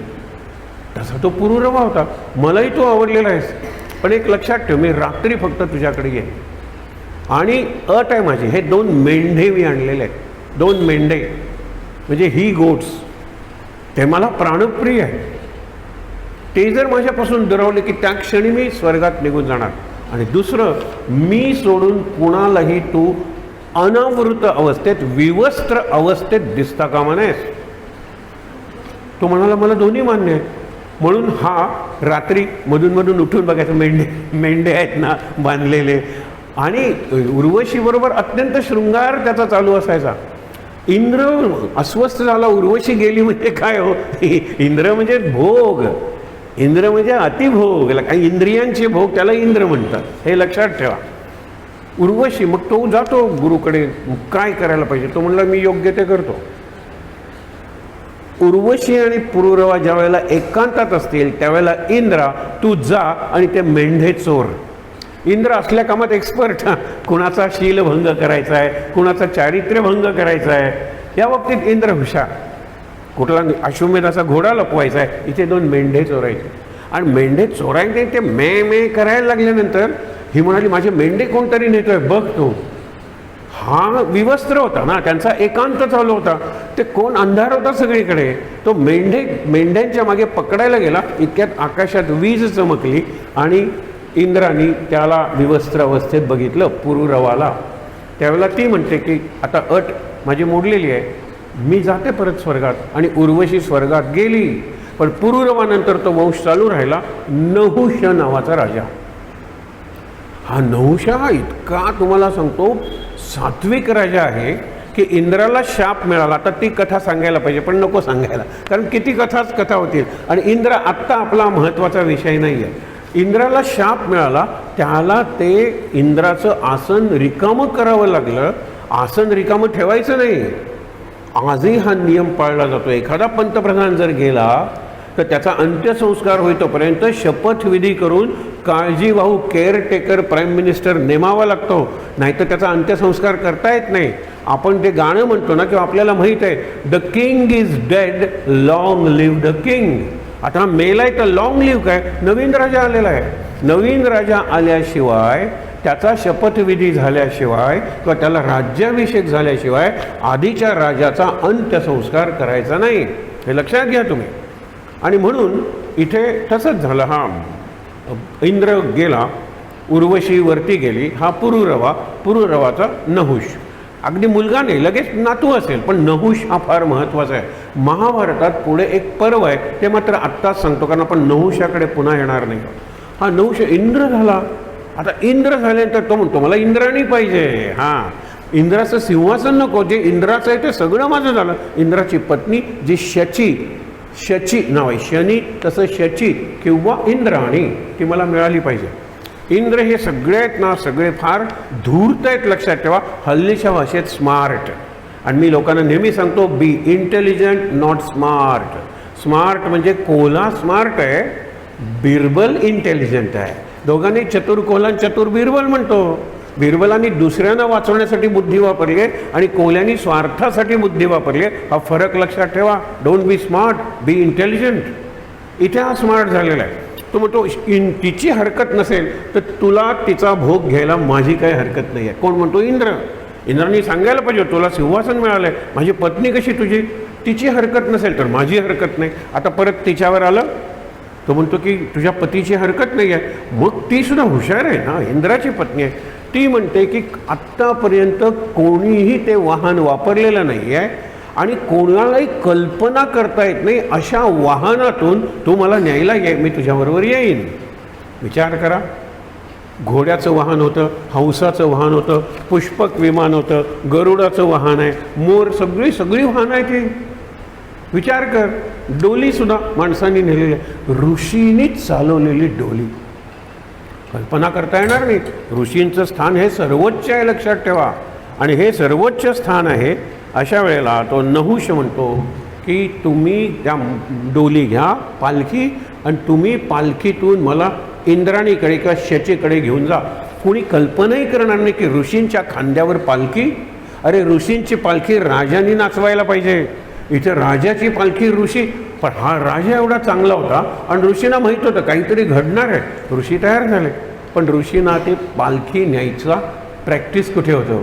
जरा खड्डा आला असा झाला, जरा दगडाला असा झाला. हा म्हणला काय करताय आणि किती स्लो चाललाय तुम्ही. सर्प सर्प सर्प म्हणजे वेगाने जा. सरपटत काळ जातो आणि काळ कसा जातो कळतही नाही ना. 21व्या शतकाची 23 वर्ष संपत आली म्हणजे 1/4 of the 21st century is getting over. विचार करूया आपण. सरपटत जातो आणि पायाखालून सरपटत जातो. आपल्याला कळतं नाही किती काळ गेलाय, किती आयुष्य संपलंय, आपल्याला कळत नाही ते. म्हणून सर्प सर्प. त्यावेळेला ते म्हणतात एक तर आम्ही तुझी पालखी वाहतोय, दुसरं म्हणजे आम्हाला सवय नाही आहे म्हणून आम्ही संथ चाललो आहे. तुला त्या इंद्राणीला भेटायची एवढी घाई झालेली आहे, आम्हाला सर्प सर्प म्हणतोस. सर्प भव, ते खाली पालखी ठेवतात. सर्प भव साप हो. आणि आम्हाला तू वेगात चल म्हणतोयस म्हणून अत्यंत संथ असा साप होशील, आमचा शाप आहे. साप आणि शाप हे पूर्वी बघितलेले आहेत. साप गळ्यात घातला कुणी परीक्षितांनी म्हणून शाप मिळाला की सर्पदोषांनी मरतील. इथे हा अजगर झालो. अजगर हा जसं दिवड असतं ना आपलं दिवड, तसा अजगर अत्यंत स्लो, केवढा मोठा असतो, ॲनाकोंडा वगैरे पण म्हणतो ते, पण संथ गतीने जाणार. तो शरण येतो ऋषींना. आता म्हणलं इंद्राचं सिंहासनही माझं गेलं, ती इंद्राणीही गेली. तुम्हाला सांगतो वरची सगळ्यात शक्ती असते परमेश्वराच्या वरची, परब्रह्म शक्ती म्हणाली. ती शक्तीला स्पर्श झाला पाहिजे आणि तो नामस्मरणातून होतो. हे वारकरी किंवा ज्ञानेश्वर विठ्ठल विठ्ठल हरिमुखे, पण हरिमुखे म्हणा वेडे होते का ते. नामाशी कशातूनही आपला त्या शक्तीशी स्पर्श होणार नाही जी शक्ती ब्रह्मचैतन्य बनते, ब्रह्मचेतना बनते. एरवी ब्रह्म निष्कल आहे, ब्रह्म हे काहीही करत नाही, पण ब्रह्म करायला शक्ती लागते. त्या शक्तीला स्पर्श झाला पाहिजे. आणि हे तुम्ही आज लक्षात ठेवा, नामातूनच हा स्पर्श किंवा हे कनेक्शन साधणार आहे. पुढे जाऊया. आता त्याचं इंद्र सगळं गेलं, मग काहीतरी व्यवस्था करतात. हा अजगर होऊन पडलेला आहे. शरण गेल्यानंतर ऋषींना म्हणतो उश्शाप द्या. उश्शाप म्हणजे शापातून बाहेर पडणारी युक्ती. शाप पहिल्यांदा सौम्य करा आणि वे आउट काहीतरी सांगा ना. केव्हा मुक्त होईन या शापातून, का परमनंट मी या शापातच राहणार आहे. नाही, तर त्यांनी सांगितलं तू अजगर म्हणून एका ठिकाणी बसून चिंतन करशील. हा अजगर संस्कृतमधला आहे, ज्याला दत्तात्रेयांनी गुरु केलेला आहे. असा सुस्त पडलेला अजगर, त्याला दत्तात्रेय गुरु कशाला करतील. मराठीत अजगर हा बदनाम झालेला प्राणी आहे. मुलं आता सुट्टी, परीक्षा झालेली आहे, सुट्टी आता महिनाभर सुट्टी आहे. काल मला वेणुगोपाळ सांगा महिनाभर सुट्टी आहे म्हणजे काही नाही, असं पडायचं आणि रिमोटवर बघत बसायचं. आई म्हणा काय अजगरासारखा पडला आहेस, अजगरासारखा सुस्त पडला आहेस. बघा अजगर, इकडचा अजगर तसा नाही आहे. ज ग र ही 3 क्रियापद आहेत. ज म्हणजे जन्मणे, ग म्हणजे गमन करणे आणि र म्हणजे रमणे. आपलं तसंच आहे हो, जन्मल्यापासून आपला गमन चालूच आहे हो. पृथ्वी फिरते म्हणजे आपण फिरतोय, लक्षात ठेवा. We are not at rest. पृथ्वी फिरते, आपल्या शरीरातली पेशी फिरत आहेत, सर्क्युलेशन ऑफ ब्लड, श्वास चालू आहे, सगळं फिरतंय, लक्षात ठेवा. ह्याच्यात काहीतरी स्थिर आहे का, त्या स्थैर्याशी जोडायचं असेल, नामाशिवाय उपाय नाही. नाम ध्यान अनुसंधान. नाम इज नाम, चॅन्टिंग नाम. ध्यान इज मेडिटेशन आणि अनुसंधान is constant remembrance of the effect of God. देवाच्या प्रभावाचं स्मरण आहे. नुसतं राम राम राम राम राम राम नाही आहे, रटना नाही आहे. राम सगळं जग चालवतोय. हा जो प्रभाव आहे ना, मग सगळं रामाची इच्छा. माता रामो मत्पिता रामचंद्रा, स्वामी रामो मत्सखा रामचंद्रा. हा रामाचा प्रभाव कळला पाहिजे. तो प्रभाव कळण्यासाठी सतत स्मरण, आणि सतत स्मरण म्हणजेच नामस्मरण. परत परत मी तुम्हाला सांगतोय, महाभारतात अंतरकरण अंतःप्रवाह हा उपासनेच आहे, भक्तीच आहे, आणि त्याच्यातल्या त्यात आतलं साधन म्हणजे नामस्मरण. पुढे जाऊया आपण. हा विचार करत बसला. आता पुढचं सांगायला पाहिजे. आजगर पर्व, हे 18 पर्व मी तुम्हाला आता वाचून दाखवेन. त्याच्यात किती उपपर्व आहे. तो उपपर्व प्रचंड छोटी छोटी आहे, त्याला उपपर्व म्हणलेलं. गीता सुद्धा एक उपपर्व आहे. भीष्म ते पर्व आहे ना त्याच्यात आलेलं छोटं. इथे अजगर पर्व म्हणलेलं आहे. आता अजगर तुम्हाला जन्मल्यापासून जातो आणि जातो तिथे रमतो. एका ऋषीची गोष्ट सांगायला हरकत नाही. ऋषीची इतकी सेवा करतात आणि ऋषी एवढे तेजस्वी आहेत, मुक्तीला जवळ पोचलेले आहेत. अशा वेळेला थोडंसं प्रारब्ध भोगायचं राहिलेलं आहे, काहीतरी पाप भोगायचं राहिलेलं आहे. अशा वेळेला शिष्य म्हणतात की गुरुदेव आता आपला शेवट जवळ आला आहे असं आपण म्हणता, तुम्ही गेल्यानंतर आम्ही काय करू? त्यावेळेला म्हणाले तुम्ही विचारलंच म्हणून सांगतो, आपली ही अवस्था आहे, विचार करूया आपण सगळेजण विचार करूया काय अवस्था आहे. तर ते म्हणाले की मी जे माझं काही पाप भोगायचं उरलं आहे ते संपलं की मी मुक्त होणार आहे. मला पुढचा जन्म डुकराचा येणार आहे आणि तो डुकराचा जन्म, या आश्रमाभोवती कितीतरी डुकरं आहेत, त्या डुकराला अनेक पिल्लं होणार आहेत. त्यातलं पिल्लू शोधा की जे तेजस्वी आहे, त्याच्या अंगावर केस असतात ना जे सोनेरी आहेत, तुमच्या लक्षात येईल आणि मनुष्यवाणीनं ते पिल्लू तुमच्याशी बोलेल. मग आता डुकरी कोण विती हे शिष्य बघायला लागले. एक डुकरी विली, तिला अनेक पिल्लं झाली, त्यात एक पिल्लू सोनेरी तेजस्वी. ते म्हणाले हेच आपले गुरुदेव. गुरुदेवांनी काय सांगितलंय? त्या योनीतून लगेच मला मुक्त करा, म्हणजे मी मुक्त झालो, नाही तर मला डुकराचा जन्म भोगायला लागेल. तर ते लगेच जातात. गुरुदेव हो म्हणाले. मारतो? नको, आत्ताच कुठे जन्म झाला आहे, इतक्यात कशाला मला मारतोस? मी आईचं दूधसुद्धा नीट प्यायलेलं नाही, काही हरकत नाही. काही दिवसांनी पुन्हा गुरुदेव मारू, कारण तुम्हाला जन्म नाही. मी अजून माझ्या भावांबरोबर दूरवर गेलेलो नाही, निरनिराळे पदार्थ खाल्ले नाहीत. पदार्थ म्हणजे विष्ठा. काय खातं डुक्कर तुम्हाला माहिती आहे? विष्ठा. ते राहिलेलं आहे. असं करत करत गुरुदेव मारू देत नाहीत. हेही आयुष्य वाईट नाही, हे उपनिषदातलं वाक्य. हेही काही वाईट नाही, हेही काही वाईट नाही, आपलं हेही काही वाईट नाही. महागाई झाली हीही काही वाईट नाही. सगळी हॉटेलं भरलेली आहेत, दुकानं भरलेली आहेत, मॉल्स भरलेले आहेत, सुपरमार्केट भरलेले आहेत, रस्ते भरलेले आहेत, वाहनं भरलेले आहेत. महागाईची फक्त चर्चा करायची. जसं आपण तोडीला हे करतो ना, विडा खातो, लवंग वगैरे, तशी चर्चेसाठी महागाई. कुठेही महागाई आपल्याला दिसत. हेही जीवन वाईट नाही आहे, नापास हेही जीवन वाईट नाही आहे. मला लाज नाही आहे अँड मला सेन्स ऑफ गिल्ट म्हणजे अपराध नाही आहे. Sense of guilt and sense of shame हे महाभारतातल्या कथा शिकवतात. अरे लाज वाटायला पाहिजे की ऋषी पालखी नेतात तर मी ऋषींना सांगतो सर्प मी भोगणार कसं? अजगर झालास. आता अजगरचा अर्थ काय? जन्मल्यापासून गमन, जातो तिथे रमतो, असा जो नाही विचार अविचार आपण म्हणतो ना, म्हणजे नाही, नॉट, त्याला अजगर म्हणलेला आहे. तो कुठे जात नाही, तो गेल्यावर कुठे रमत नाही, चिंतन करत असतो. त्याला दत्तात्रेयांनी गुरु केलेला आहे. हा विचार करत बसतो आणि तुझ्या प्रश्नांना जो तुझ्या समाधानाची उत्तर देईल त्यावेळेला तू मुक्त होशील. हा उत्शाप दिलेला आहे. आणि हा कोण केव्हा मुक्त? हे पुढचं पर्व आहे, पण नहुष पुन्हा येणार नाही म्हणून आत्ता सांगतो.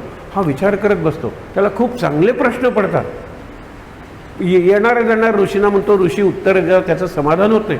कारण हा एका ठिकाणी बसून चिंतन केल्यामुळे फार बुद्धिमान झालेला आहे. आधी तो सात्विक राजा आहे नहुष म्हणून, कुठेतरी त्याच्या मनात वासना निर्माण झाली, इंद्राची पत्नी आपली व्हावी म्हणून त्याला हा शाप मिळालेला आहे. एक दिवस भीम निघालेला आहे. द्रौपदी म्हणते की त्या फुलाचा वास, ते फूल मला पाहिजे. एकटा भीम आता पुढे येणार आहे परत की भीमच फक्त तिच्या सगळ्या इच्छा पुऱ्या करतो. तू मांडी उघडी करून दाखवलेला आहेस आणि तुझ्या हाताने केसाला धरून तिचा पदर ओढायचा प्रयत्न केलेला आहे. तुझा हात ज्या छातीला जोडलेला आहे ती छाती फोडेन, ते रक्त पिन, पण त्यांनी पिलेलं नाही, आणि त्या रक्ताने मी द्रौपदीची वेणी घालेन, केस वळवेन. तोपर्यंत 13 वर्ष 5 पती असलेली ही सुवासिनी, ती काय विधवा नव्हती, मोकळे केस सोडून होती. मोकळे केस म्हणजे विधवा. जी सुवासिनी आहे तिने केस वळवले पाहिजेत आणि फूल घातलं पाहिजे. हा एक नियम होता त्यावेळेला. ती म्हणती 5-5 पती असून माझी एवढी विटंबना झाली, तुम्ही काही करू शकला नाही आहेत, त्याच्यापेक्षा विधवा असलेली बरी, म्हणून मी असेच केस सोडलेले आहेत. भीम म्हणला थांब. तो हात की ज्याने तुला ओढत आणलं आणि तुझ्या पदराला हात घातला, तो हात ज्या छातीला जोडलाय गदेनं त्या दुःशासनाची छाती फोडणार. आणि ती प्रतिज्ञा त्यांनी त्या सभेतच केलेली आहे ज्याच्यात तिच्या वस्त्रहरणाचा प्रयत्न झाला होता. हा भीम. नंतर तो म्हणतो तू आता दासी झालेली आहेस, ये माझ्या मांडीवर बस, म्हणून मांडी उघडी करून दाखवतो दुर्योधन. तिथल्या तिथे जी मांडी तू सगळ्यांच्यात उघडी करून दाखवली ती मांडी फोडून तुला मारल्याशिवाय राहणार नाही. विचार करा. आणि म्हणून मांडी फोडली भीमाने. हे सगळं केलं. मग शेवटचं तुम्हाला सांगतो, जे स्वर्गारोहण पर्व आहे शेवटचं, त्याच्यात सगळ्यात आधी द्रौपदी पडते. आणि द्रौपदी का पडली भीम विचारतो. तो म्हणतो तिला पांचालीनं म्हणजे द्रौपदीने आपल्याला वनवासात साथ दिली, आपल्याला अज्ञातवासात साथ दिली, आपल्याला सुखादुःखात साथ दिली. एवढी तेजस्वी ती 5 जणांची पत्नी व्हायला तयार झाली. आपल्यापैकी प्रत्येकाकडून तिला एक एक पुत्र झाला, जो अश्वत्थामाने मारून टाकले 5ही मुलं. तिला जायला नको का? थांब भीमा, हा जो मार्ग आहे ज्याला स्वर्गारोहण मार्ग म्हणतात, मागे बघायचं नसतं. एकदा तो बुद्ध बघा ना, तो निघाला एकदम सोडून. त्याला मुलगा झालेला राहुल काही महिन्यांचा आहे, यशोधरा त्याची पत्नी अगदी तरुण आहे. तो जायला लागतो, इतक्यात थांबतो. मागे वळून तिच्या केसावरून हात फिरवूया का, याच्या गालाला कुरवाळूया का राहुलच्या. तो म्हणतो नाही, मी मागे फिरलो तर पुन्हा पुढे जाऊ शकणार नाही. तो गेला निघून. यदहरे म्हणतात ना, यदहरेव विरजेत तदहरेव प्रव्रजेत. ज्या क्षणी वैराग्याचा झटका येतो त्या क्षणी जो सुटला तोच सुटतो. उद्या बघूया म्हणल्यानंतर तो कधी नाही, तो पुन्हा प्रपंचात पडतो. यदहरेव विरजेत म्हणजे वैराग्य, तदहरेव त्याच क्षणी प्रव्रजेत निघून जातो. हे सांगितलंय. हे महाभारतात उदाहरण आहेत या प्रकारचे. आता पुढे जाऊया. ज्या वेळेला हा सगळा प्रसंग घडत असतो द्रौपदीचा वगैरे, एक एक मरून पडतात. आणि ते तुम्हाला आजचा संस्कार लक्षात ठेवा. पांचाली का पडली एवढी तेजस्वी? मला गेलं पाहिजे. भीमा जाऊ नकोस. एक तर जायचं तर नसतंच, मागे वळायचंच नाही, मागे बघायचं सुद्धा नसतं. मग भीम सरळून मला सांग पांचाली का पडली? पांचालीचं आपल्या सगळ्यांवर सारखं प्रेम होतं, अर्जुनावर थोडंसं जास्त होतं. आणि कदाचित कर्णाबद्दल तिच्या मनात सॉफ्ट कॉर्नर असेल म्हणून ती पडली. सहदेव पडला. सहदेव का पडला हे फार महत्त्वाचं आहे. तो म्हणाला सहदेवाला आपल्या ज्ञानाचा अहंकार होता. त्याला पूर्वाभास, ज्याला प्रिमॉनिशन म्हणतात, उद्या काय होणार आहे त्याला आज कळायचं आणि तो सावध करायचा. कृष्ण म्हणायचा कशाला सांगतोस रे, जे होणार आहे ते होणारच आहे, ते टळणार नाही. अभिमन्यू मरणार तर मरणारच आहे. हे कृष्णाला माहीत नव्हतं का? असू दे, नंतर येणार आहे तो प्रसंग. पण सहदेव त्या अहंकारामुळे पडला. नंतर नकुल पडला. नकुल का पडला? नकुलाला आपल्या सौंदर्याचा अनुभव होता. नकुलाला सौंदर्याचं म्हणजे सगळ्यात सुंदर पांडव म्हणजे नकुल, सगळ्यात सुंदर यादव म्हणजे वसुदेव, कृष्ण आणि प्रद्युम्न. वसुदेवाचा मुलगा कृष्ण आणि कृष्णाचा मुलगा प्रद्युम्न, जो मदनाचा अवतार होता. हे लक्षात ठेवा. आणि हे सौंदर्य अंतर्बाह्य सौंदर्य आहे, नकुलाचं बाहेरचं सौंदर्य आहे. म्हणून नकुल पडला. अर्जुन का पडला? त्याला अहंकार होता आपल्या गांडीव धनुष्याचा आणि आपल्या धनुर्विद्येचा. एक वाक्य त्याचं आठवतं, मी जर सेनापती झालो असतो तर 24 तासात युद्ध संपवलं असतं. अहंकार आहे त्याला, याच्यामुळे तो पडला. आणि तो म्हणतो दादा माझा श्वास कोंडायला लागलेला आहे, मी का पडतोय? भीमा, तुझ्याकडे बुद्धी असून सुद्धा आयुष्यभर तू फक्त खात राहिलास. तुझा प्राण अन्नात होता, अन्नमय कोश तू पोसत राहिलास. केवढा बुद्धिमान झाला असतास तू, इतका चांगला तुला सहवास होता. युधिष्ठिराचा श्वास कोंडला नाहीच, कारण तो जिवंतपणे स्वर्गात जाणार होता. ती कथा अगदी शेवटच्या दिवशी. उरलेला भाग बघूया. आता जरा पुढे जाऊया. तर भीम जात होता तिथे, वाटेत हा अजगर आला. तो म्हणतो बाजूला हो. तो म्हणतो मला बाजूला कर. भीमाला काय, तो बाजूला, त्याने इतका विळखा दिला, भीम सुटे ना. 1000 हत्तींचं बळ असलेला भीम, त्या अजगराने जो नहुष आहे राजा, नहुषाचा मुलगा ययाती, तिथून आपलं महाभारत खरं सुरू होतं. पण हे लक्षात ठेवा, हे आधीच्या कथा आहेत, आधी पर्वात आलेल्या. हालत नाही. अजून का भीम आला नाही? द्रौपदी विचारते. फूल आणायला गेला होता. द्रौपदीला पाहिजे म्हणलं की भीम लगेच निघाला. बाकीचे पांडव विचार करत बसतील, भीम नाही. आणि म्हणून ती शेवटी भीमाला म्हणते तूच माझा नाथ. पुढचा जन्म असेल आणि त्याच्यात एकच पती असेल तर मी तुला मागेन भीमा, तुला मागेन. हे वाक्य आहे तिचं शेवटचं वाक्य. तूच माझा नाथ आहेस. विचार कर पुढे काय भाग आहे. ज्या वेळेला हे जात होता युधिष्ठिराला, तो म्हणाला तुझ्या भावाला सोडेन मी, तेव्हा तो म्हणतो मी तुला नमस्कार करतो. तू साधा अजगर नाही आहेस, तू कुणीतरी शापित गंधर्व असला पाहिजेस, मी तुला नमस्कार करतो. शरण गेला युधिष्ठिर. तो म्हणतो की तू माझ्या प्रश्नाची उत्तर देतील. मग प्रश्न विचारतो. आजगर पर्व म्हणलेलं आहे. इथेही काल जो मी प्रश्न सांगितला तो विचारलेला आहे. ब्राह्मण कोणाला म्हणायचं? ब्राह्मण जो ज्ञानी आहे, जो प्रतिष्ठित आहे समाजात, जो खूप पैसेवाला किंवा सत्तावान आहे, किंवा आचरण ज्याचं ब्राह्मणासारखं आहे. इथेही उत्तर दिलं आहे. पुढे यक्ष प्रश्नात हाच प्रश्न विचारला आहे. दोन्ही व्यासांचीच रचना आहे किंवा. आणि व्यास सांगतात आचार प्रभव धर्मा. आचारावरून ब्राह्मण ओळखा, आचारावरून वैश्य क्षत्रिय ओळखा. आचार महत्त्वाचा आहे. विचार नुसते काय सांगता, पुस्तकं काय करता, आचार पाहिजे त्याप्रमाणे असू द्या. पुढे जाऊया. मग त्याने उत्तर दिली. भीम सुटला. हा एक नहुष राजा. नहुष असा ययाती. ययाती हे पात्र जे आहे ना महाभारतातलं, त्याच्यावर वि स खांडेकरांनी जी कादंबरी लिहिली, त्या कादंबरीचं जे सूत्र आहे तो काल मी श्लोक सहज म्हणला होता. आत्ता मी तुम्हाला सांगतो. कारण नहुष नंतर ययाती, ययातीनंतर तो भरत वगैरे सगळा वंशच सुरू झाला. ज्याला भारत म्हणतो आपण, महाभारत म्हणतो, तो भरताचा वंश. तर झालं ययाती. ययाती म्हणजे भोगी, पण अत्यंत सुंदर. ययाती देवयानीची गोष्ट काल सांगितली की ती अंगावर वस्त्र नाही, शर्मिष्ठा जी राजकन्या, पण ही राजगुरूची मुलगी शुक्राचार्यांची. गेले त्यावेळेला ती म्हणाली मी लक्षात ठेव, मी निघून जाणार. शुक्राचार्य म्हणाले मी निघून जाणार. त्यावेळेला शर्मिष्ठेचे वडील जो राजा आहे म्हणतो तुम्ही मात्र जाऊ नका, मी काहीही करायला तयार आहे.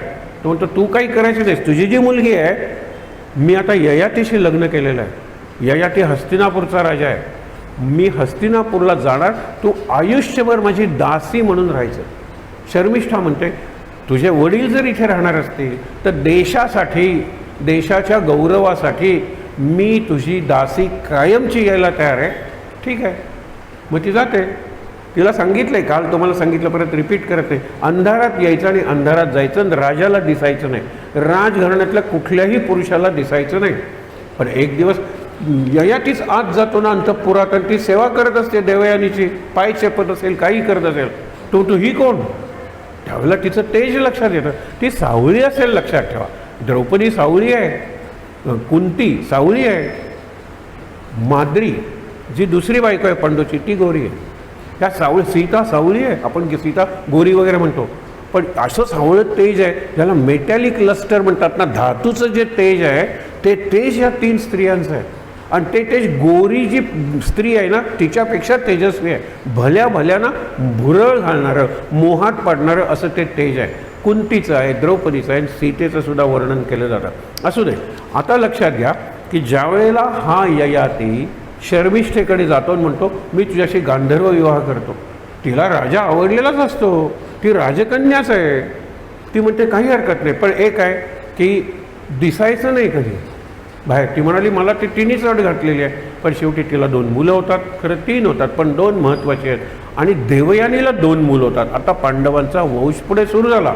व्यासाने इतिहास लिहायला सुरुवात केली. व्यासांची पंचायत झालेली आहे की कुठून सुरुवात करायची, मागे जावं लागतं, पुढे यावं लागतं, तिरकं जावं लागतं, असं करत करत ते इतिहास सांगितलेला आहे. हा इतिहास लिहायला कोण आहे? ब्रह्मदेव म्हणतात फक्त गणपती. आता डोळ्यासमोर तो आणा बरं दृश्य. हिमालयात ते अजून दाखवला जातो स्पॉट की जिथे व्यासानी सांगितलं महाभारत आणि गणपती गणेशाने लिहून घेतलं. गणेश लेखनिक झाला आणि व्यास वक्ते झाले. आता दोघांनी एकमेकाला अट घातली. गणपती म्हणला मी थांबणार नाही, तू कंटिन्युअस सलग सांगितलं पाहिजे. कथा प्रवाह थांबला की मी लेखणी ठेवली आणि निघालो. व्यास म्हणाला बरोबर आहे, मी तुला मागून घेतलेलं आहे, तर तुझी अट मला मान्य केलीच पाहिजे. माझी एक अट आहे. गणपतीला अट घालणारे व्यास किती बुद्धिमान असतील. ते म्हणाले मी जे सांगेन त्याचा अर्थ लक्षात घेतल्याशिवाय लिहायचं नाही. गणपती म्हणाला हे काय, मी संस्कृत वगैरे मला अर्थ कळणार नाही का? ज्या वेळेला व्यासांना पुढचं कथानक सुचायचं नाही त्यावेळेला ते एक रिडल कोड घालायचे. गणपती विचार करतो याचा अर्थ काय, त्याचा अर्थ काय, त्याचा अर्थ काय, तोपर्यंत व्यास कथेचा धागा जुळवून घ्यायचे. पुन्हा थांबले व्यास एक कोड घालायचे गणपतीला, तू विचार केल्याशिवाय लिहायचं नाही ना, तू विचार कर. गणपती विचार करायचा. अशी 8800 कूट आहेत महाभारतात. व्यासाने काय घातले आणि अजून त्याच्यावर संशोधन चालूच आहे लोकांचं. गणेश विचारात पडला, त्याला त्याचा एक अर्थ लागला, मग तो गेला. तोपर्यंत व्यासाने कथा जुळवून घेतली होती. काय वक्ताय आणि काय लेखनी काय बघा बरं तुम्ही. सुंदर आहे. 8800 कूट प्रश्न. त्या कूटप्रश्नांवर पुस्तकं आहेत, कूटप्रश्नांवर लोकांनी PhD वगैरे घेतली असतील. मोठा विषय. महाभारत म्हणजे महासागर आहे. आता पुढे जाऊया आपण. ययातीला काल सांगितल्याप्रमाणे शर्मिष्ठा तुझी पत्नी आहे, तिच्यापासून तुला 2 मुलं झाली आहेत. हे ययातीच्या देवयानीच्या लक्षात येतं. देवयानी म्हणजे अत्यंत मानिनी आहे. मानिनी म्हणजे लगेच तिचा अपमान होतो. आणि माझ्या मुलीचा अपमान करणाऱ्याला मी जिवंत ठेवणार नाही. इतके ते मुलीवर प्रेम करणारे कोण आहेत? शुक्राचार्य. त्यावेळेला ते म्हणाले की कुणामुळे झालं? ययातीमुळे. चल म्हातारा हो. खरं म्हणजे मारूनच टाकणार होते. त्यांनी विचार केला की याला मारलं की मुलगी विधवा होईल. पण म्हातारा जखड म्हातारा करून टाकला ययातीला. त्यावेळेला देवयानी वडिलांना म्हणते, बाबा इतकं प्रेम कशाला करता माझ्यावर? विचार करायला पाहिजे होता. हा जो म्हातारा नवरा आहे मला काय उपयोग आहे त्याचा? हे लहान मुलाची सेवा करतात तशी मला याची सेवा करावी लागेल. याच्यापासून कुठलाही भोग मला मिळणार नाही आहे. मग आता काय करायचं? उशाप. आता उशाप कसं आहे बघा. हे व्यासांची प्रतिभा आहे. आपल्याला वाटते सगळं काल्पनिक. कल्पना करा. ते म्हणाले हे याचं वार्धक्य आहे ना, ते उसणं घ्यायला जो तयार होईल तो म्हातारा होईल आणि त्याचं तारुण्य या ययातीला मिळेल. आणि जोपर्यंत या तरुणांची हरकत नाही आहे हे वार्धक्य भोगायला, तोपर्यंत हा तरुण राहील तुझा नवरा. पहिल्यांदा तो यदूला बोलवतो. देवयानीला 2 मुलं, यदू आणि तुर्वसू. यदू म्हणतो की पिताश्री, मुलाचं तारुण्य मागता कोणत्या व्याख्येप्रमाणे, म्हणजे by which definition you are a father, good father? मुलाचं तारुण्य मागता तुम्ही, म्हणजे मी देणार नाही आहे. तुर्वसूला विचारतात. तुर्वसू म्हणतो दादानी जे सांगितलं तेच मी सांगतो. म्हणजे हा कायमचा म्हातारा राहणार का? शर्मिष्ठा म्हणते तुमचे पिताश्री संकटात आहे. त्याला 2 मुलं आहे. एक आहे पुरु आणि दुसरा आहे ध्रुवी. हा पुरु आणि पुरुरवा हे 2 निराट, त्याच्याच वंशातला हा पुरु आहे. आणि हा द्रुयू. पुरु म्हणतो माझी हरकत नाही, पिताश्री तुम्ही तुमचं वार्धक्य मला द्या, म्हातारपण मला द्या. तुम्हाला जितके दिवस तरुण आणि तारुण्याचे भोग भोगायचे माझी हरकत नाही, मी म्हातारा राहायला तयार आहे. एवढी सेवा जर तुमची माझ्याकडून घडत असेल आणि त्यामुळे माझ्या आईला अभिमान वाटत असेल माझा, हरकत नाही आहे.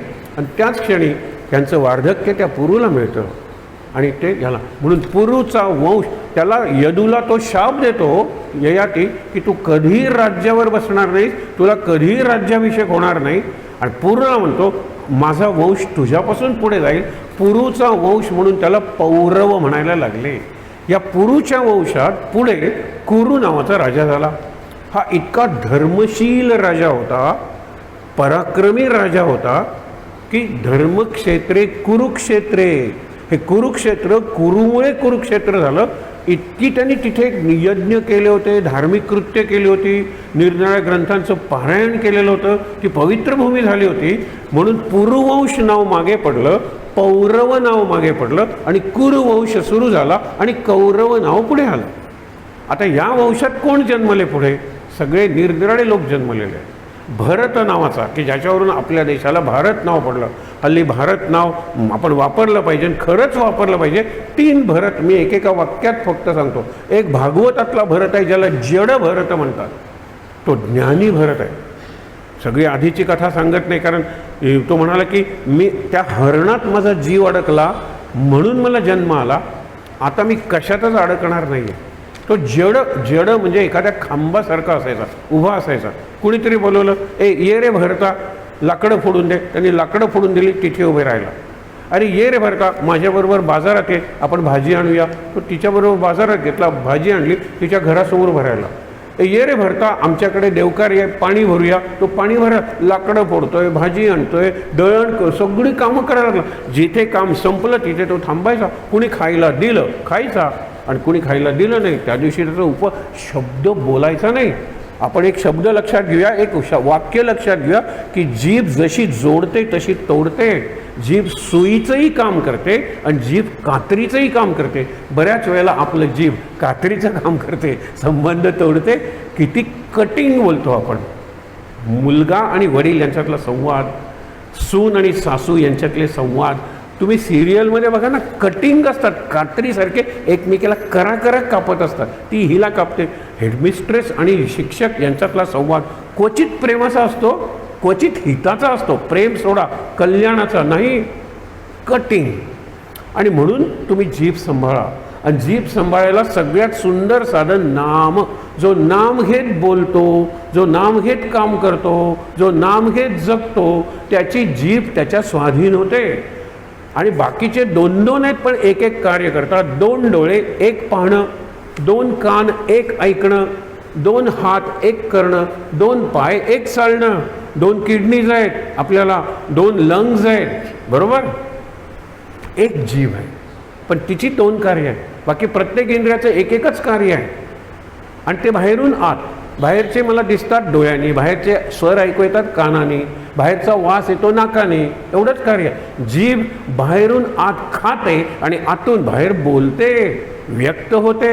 मी व्यक्ती म्हणून कसा आहे जीभ ठरवते. ज्याने जीभ जिंकली ना त्याने अर्धा परमार्थ जिंकला. जीभ जिंकली तो खाणार नाही म्हणजे 4 महिने कांदा लसूण सुद्धा खाणार नाही. ठरवलं. जीभ ठरवत नाही, बुद्धी ठरवते. पण जिभेने ठरवलं. जीभने ठरवलं की मी वाईटच वागेन, जीभ नाश करून टाकते. वंशाचा सुद्धा नाश केलेला. ही शापवाणी बघा, ऋषींची शापवाणी आहे, त्यात कल्याण आहे. असू द्या, पण अनेक शापांच्या कथा. एक पुस्तक आहे महाभारतातील शाप आणि वरदान, रामायणातील शाप आणि वरदान. शेकडो शाप दिलेले आहेत आणि शेकडो वरदानही दिलेली आहेत. चिंतन करा. मी तर लोकांना सांगायचं ही पुस्तकं मिळवा, शेजारी ठेवा. पूर्वी आम्ही टॉर्च ठेवायला सांगतो, आता मोबाईल असतोच की हो. मोबाईलच्या रात्री 2:30 वाजता जाग आली, हे करून सांगतोय तुम्हाला, रात्री 2:30 वाजता जाग आली, मी लगेच झोपणार आहे. टॉर्चच्या प्रकाशात ते उघडा, कुठलाही वर वाचा, वरदान, आणि त्याच्यावर विचार करत झोपा. शांत झोप लागेल आणि सुंदर चिंतन होईल. हा वरदान. शाप कुठला दिला? शापाच्या पोटात वरदान आणि वरदानच्या पोटात शाप.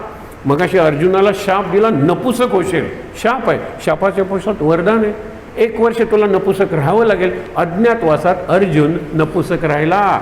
कारण काल तुम्हाला सांगितलं होतं ना, अर्जुनाची चाल रुबाबदार होती आणि अर्जुनाच्या इथे हजारो बाण मारल्याची खूण होती.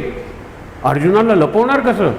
आणि म्हणून अर्जुनाला नृत्य करणाऱ्या नृत्यशाळेत आणि विराटाची जी मुलगी उत्तरा, त्या उत्तरेचा डान्स टीचर म्हणजे नृत्य शिक्षक अर्जुन होता. म्हणूनच तो लपून राहू शकला. म्हणजे जे वरदान शाप दिला होता त्याचं वरदानात रूपांतर झालं. दशरथाला शाप दिला की श्रावण बाळाचं, आमच्या मुलाचं नाव घेत आम्ही मरतोय, तसं तुझ्या मुलाचं नाव घेत त्याचा वियोग झाल्यामुळे तू मरशील. आता हा शाप आहे पण वरदान आहे. दशरथाला मूलच होत नाही आहे. 300 राण्या केल्यात त्यांनी, मूल नाही होत. आणि ज्यार्थी ऋषींनी शाप दिलेला आहे तो खरा होणार आहे. म्हणजे नंतर वियोग होईल, मी त्याचं आठवण करत मरेन, हे पुढे मुलगा तर होईल ना. त्या शापाच्या पोटात वरदान आहे. म्हणून आपण नेहमीच शापाचं म्हणजे संकटाचं संधीत रूपांतर करायला शिकलं पाहिजे. हा संस्कार आहे. संकटाचं म्हणजे आपण म्हणतो ना, difficulties to be converted into opportunities, calamities, adversities, संकट, सगळ्या प्रकारची संकट, शरीराच्या व्याधी, कॅन्सर झाला आहे, हे झालं आहे, त्याचं कन्व्हर्शन करा ना तुम्ही. कॅन्सर झाला आहे, ठीक आहे, मी माझ्या सगळ्या ॲक्टिव्हिटीज बंद, आता फक्त मी आणि विठ्ठल, आता फक्त मी आणि वाचन, आता फक्त मी आणि लेखन, किंवा मी आणि रिसर्च, संशोधन बनवा. संकट आहे ना, संकटाचं संधीत रूपांतर करायचं. आपण उलटं करतो. असू दे, पुढे जाऊया. तर ययातीला नंतर ते इतकं तारुण्य नको होतं, कारण सतत स्त्रियांबरोबर सतत दारू वगैरे पितोय, सतत सगळ्या प्रकारची उपभोग, कंटाळा आला. आणि एक ओरडून त्यांनी बोलला, त्याच्यावरती ययाती कादंबरी आहे. आणि आज आणि कायमचं जर अनेक सत्य महाभारतात आहेत, त्याच्यातलं हे एक सत्य जशी भगवद्गीतेत 700 श्लोक आहेत, 699 श्लोकात भगवद्गीता सांगितली ती वर्णन करणारे.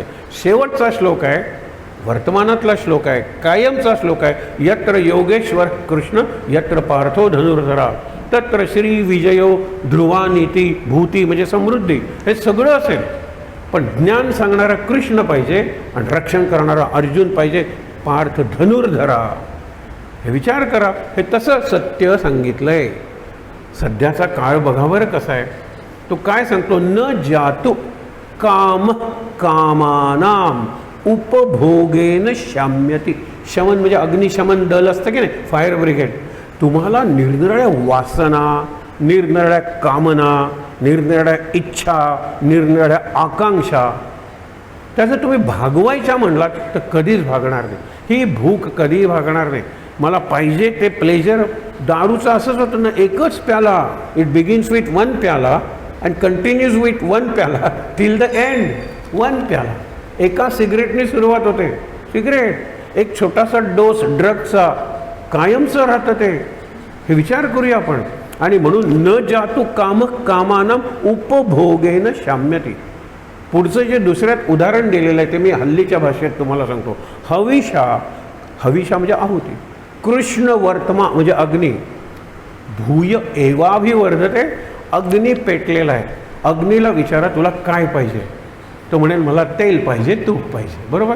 अग्नीची एवढीशी ज्वाला आहे, त्याच्यात मी तेल घातलं किंवा तूप घातलं, ज्वाला मोठी झाली. तुला काय पाहिजे, मला तेल पाहिजे, तूप पाहिजे. आता पूर्वी चमचा होता, आता दाऊल. तेल पाहिजे, तूप आणखीन मोठा झाला. काय पाहिजे, तेल पाहिजे का, मग बॅरल ओतले. अहो, सगळ्या तेलाच्या खाणी जर या आगीत ओतल्या, आग शांत होणार आहे का? हे चित्र आज रात्री झोपताना पहा. अशी कोणती इच्छा म्हणजे की जी तृप्त होणार आहे? कुठली होणार नाही. फक्त ज्ञानाची, फक्त नामाची, फक्त सद्गुरूंच्या कृपेची आणि फक्त या विठ्ठल भक्तीची. मग इथे मारुती आहे, तो भक्तीचं प्रतीक आहे. अखंड राम राम राम, विठ्ठल विठ्ठल विठ्ठल, एकच आहे ते. हा ध्यास लागला पाहिजे. विचार करा, ध्यासात दोन्ही आस म्हणजे तळमळ आहे आणि धी म्हणजे बुद्धी आहे. बुद्धीनं ध्यास लागायचा आहे. जो सायंटिस्टना लागतो, रात्र प्रयोग करतात. जो एखाद्या भगतसिंगला लागतो, रात्र तो देशाच्या स्वातंत्र्याचे विचार करतो. हा ध्यास आहे, नुसती आस नाही आहे, तळमळ हृदयाची, त्याला बुद्धी जोडलेली आहे. हा ध्यास महाभारतातल्या कथेतून आपण बघतोय.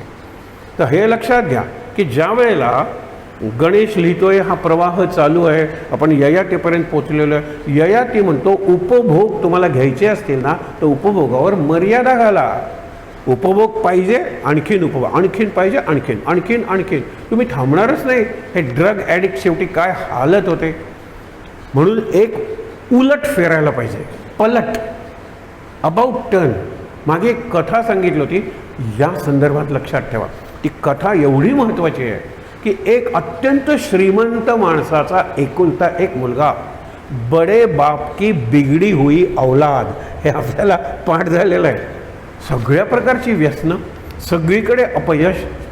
त्याची प्रेयसीसुद्धा म्हणते, म्हणजे हल्लीच्या भाषेत गर्लफ्रेंड, तुझ्यासारखा व्यसनी नको मला, ब्रेकअप.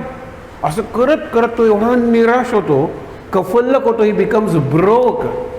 साधं त्याला कुठे जायला नाही, चालत राहतो. Comes at the end of the country, कन्याकुमारीला येतो. कन्याकुमारीला समोर सागर आहे.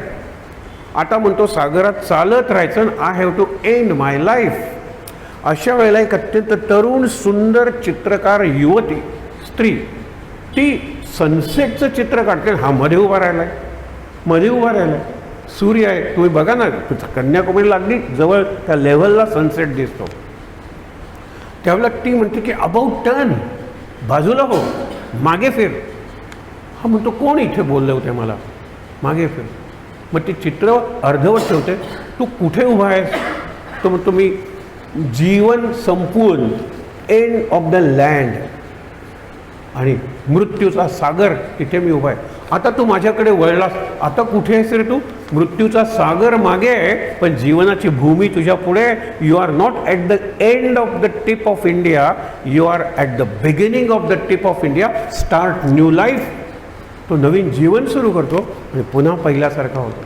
तो म्हणतो हे मी बघितलंच नाही, फक्त मी आता मरण्याच्या दिशेने आहे. नेगेटिव्ह. बरोबर उठलं, पॉझिटिव्ह झालो, क्रिएटिव्ह झालो, काहीतरी नवीन निर्माण करेल. हे महाभारतातल्या प्रत्येक कथेतून आपल्याला शिकायचे. ययाती ओरडून सांगतोय, हा माझा मानव जातीला संदेश आहे. उपभोग त्याचं शमन करण्याने शमन होणार नाहीत, म्हणजे उपभोगाला पाहिजे ते देण्याने कधी तृप्त होणार नाही आहेत.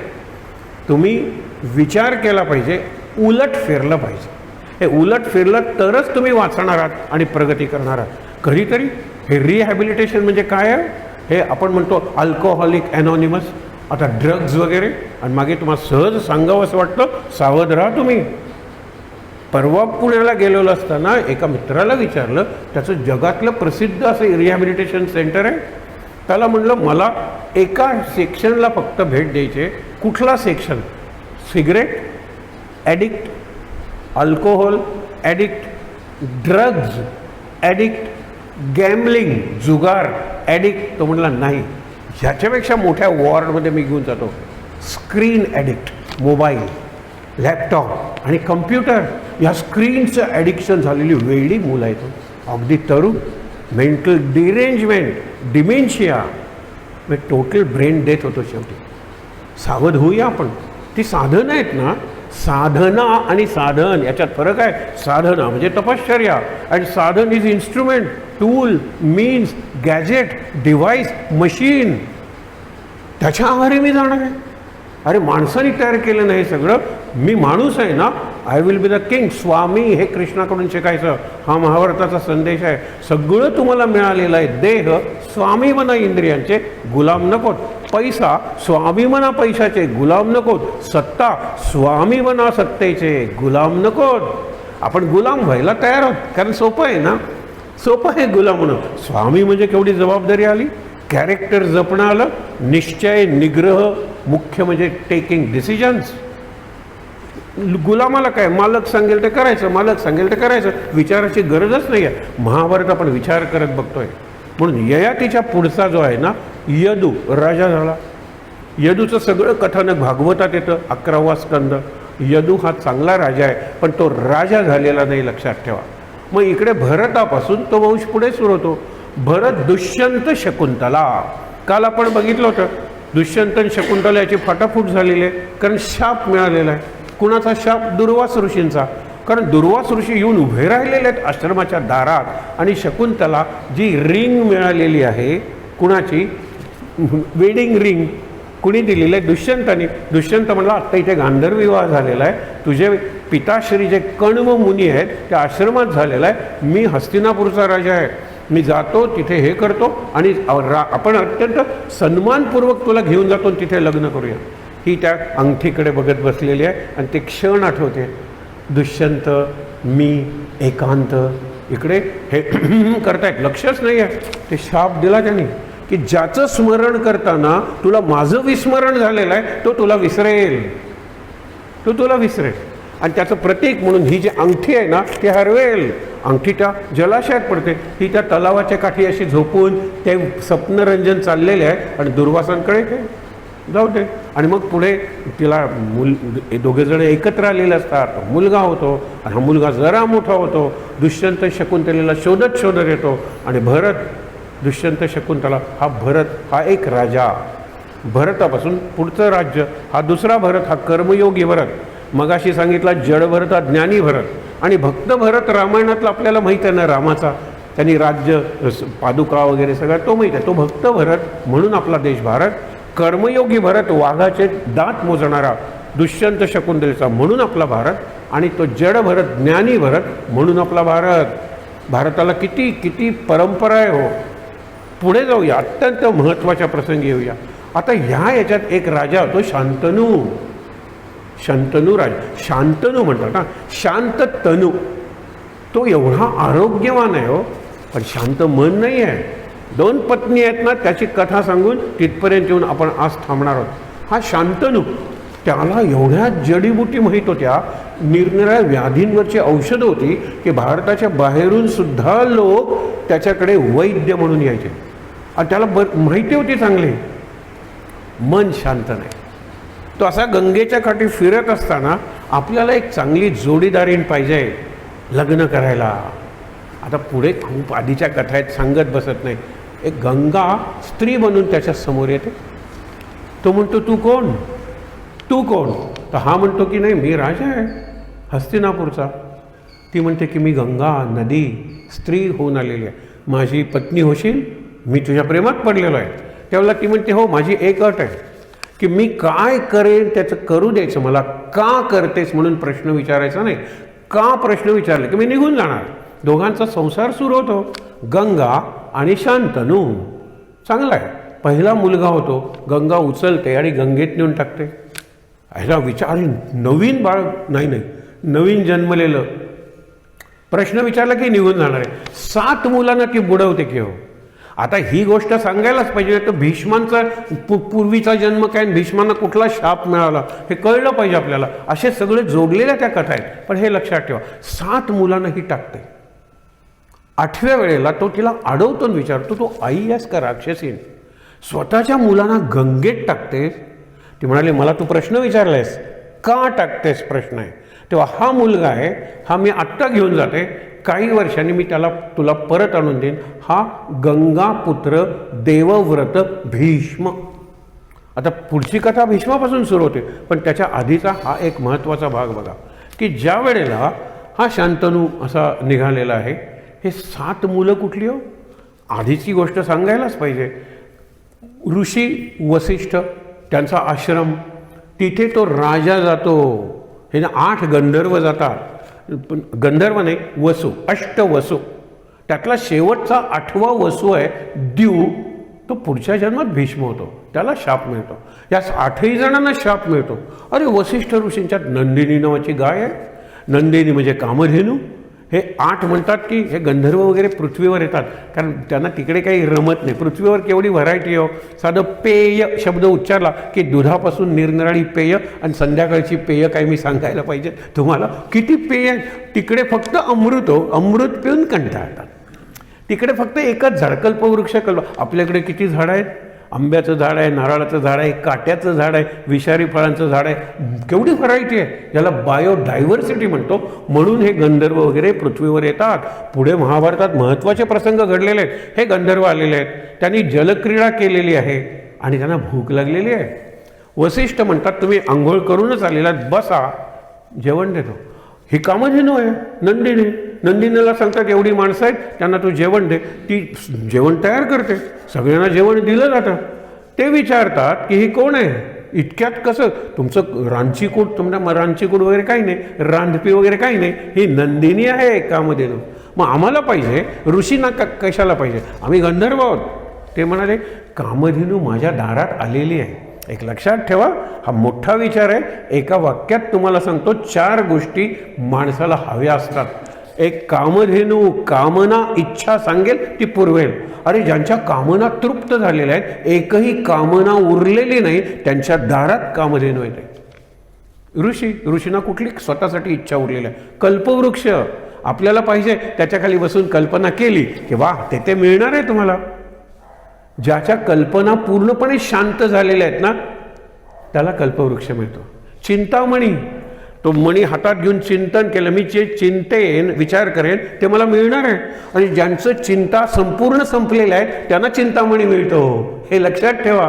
परीस लोखंडाला लावला की सोनं झालं. सम लोष्ट अश्म कांचन, ज्यांना सोनं दगड आणि लोखंड सारखंच आहे त्यांना मिळतो परीस. आपल्याला जर मिळाला तर आपली ग्रीड एवढी आहे की आपण स्वतःचा आणि इतरांचा नाश करू. समजा तुम्हाला कामधेनू मिळाली, घरात 4 जण आहेत, झालं का तुमचं मागून, आता मी मागते, बरोबर. जे बायकोनी मागायला सुरुवात केली, आई तुझं संपतच नाही, मला नको का काही मागायला. हेही घरातली 4 मंडळी इतकं मागत राहतील की खरं सांगतो कामधेनूला ओव्हरटाईम करावा लागेल, मरेल ती देता देता. आपल्या कामना काही संपणार नाही आहेत, याच्यातून ते, त्याच्यातून ते, त्याच्यातून ते.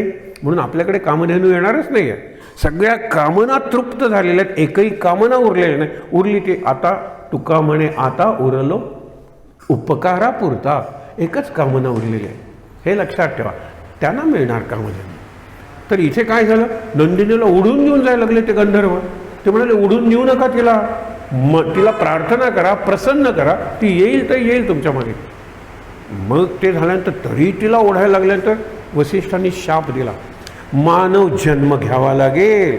आता यापुढे अनेक शापात मानव जन्म येणार आहे. मानव जन्म हा शाप आहे, पण मानव जन्म हे वरदान आहे. कारण फक्त मानवाला मुक्ती मिळू शकते, देवानं मुक्ती नाही आहे. आपण म्हणतो ना, क्षीणे पुण्ये मर्त्यलोकम विशंती. पुण्य आहे तोपर्यंत स्वर्ग आहे देवात, पुण्य संपलं की पुन्हा पृथ्वीवर जन्म आहे. मुक्ती नाही आहे कायमची. राक्षसांना तर मुक्ती नाहीच आहे, मानवाला मुक्ती आहे. लक्षात ठेवा, मनुष्यत्व मुमुक्षत्व महापुरुष संश्रया. आपण माणसं आहोत, आपण मुक्त होणार आहोत. फक्त महापुरुषांचा म्हणजे महाभारत, त्याच्यात इतके महापुरुष भेटणार आहेत, आपण त्याच्यापासून लाभ करून घेऊया. शेवटचा मुद्दा म्हणतो तुम्हाला की ज्या वेळेला शाप देतात, 7 गंधर्व वसू आहेत, वसू ते शरण येतात. अष्टवसू आहेत 8 दिशांना. मंदिरावर बघा 8 बाजूला 8 असे हे असतात ना देवाचे पुतळे. पूर्व दिशा, पश्चिम दिशा, उत्तर दिशा, दक्षिण दिशा, नैऋत्य, आग्नेय, वायव्य, ईशान्य. आपण 8 सुपाऱ्या मांडून करतो सत्यनारायणाची पूजा. या 8 दिशा आहेत. प्रत्येक दिशाचा स्वामी आहे, त्याला वसू म्हणलेला आहे. आणि सगळ्या पृथ्वीचे ते स्वामी आहेत, म्हणून पृथ्वीला वसुधा, वसुंधरा, वसुमती हे पृथ्वीला शब्द आहेत. वसुंधरा म्हणजे पृथ्वी, वसूंनी धरलेली, धारण केलेली. 7 वसू शरण येतात. ते म्हणाले, शाप मी तुम्हाला उशाप देतो, काय की जन्मल्याबरोबर तुमची आईच तुम्हाला मारेल आणि तुम्ही मुक्त व्हाल. ही 7. 8वा शरण येत नाही, दिव नावाचा. इथे थांबणार होता पण तो शरण येत नाही. तर पुढच्या जन्मात भीष्म होतो. त्याला काय शाप मिळालेला आहे, तू आला नाहीस ना शरण, तुला दीर्घायुष्य जगावं लागेल. करू नये ते करावं लागेल, बोलू नये ते बोलावं लागेल, ऐकू नये ते ऐकावं लागेल, पाहू नये ते पाहावं लागेल, करू नये ते करावं लागेल, दीर्घ आयुष्य जगावं लागेल. हा शाप दिला. आता या भीष्माने पुढे काय केले, उद्या ती कथा आपल्याला माहीत आहे म्हणून एका वाक्यात सांगतो की आपल्या वडिलांचं लग्न यांनी लावून दिलं ना. गंगा म्हणाली मी निघून जाते, गंगा निघून गेली. हा काठी फिरायचा. 4-5 वर्षानंतर गंगेने पुत्र परत दिला, तो भीष्म.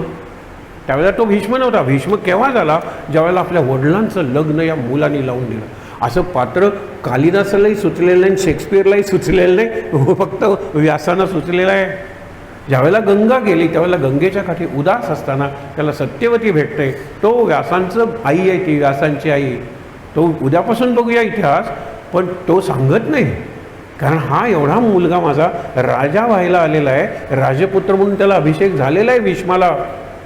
कसं ती म्हणाली, माझा वडिलांना विचारण. वडील म्हणतो की माझ्या मुलीची मुलं सिंहासनावर बसणार असतील, ती माझ्या मुलीचं लग्न तुझ्याशी करून देतो. ही एवढी तेजस्वी आहे, ती आहे मत्स्यगंधा.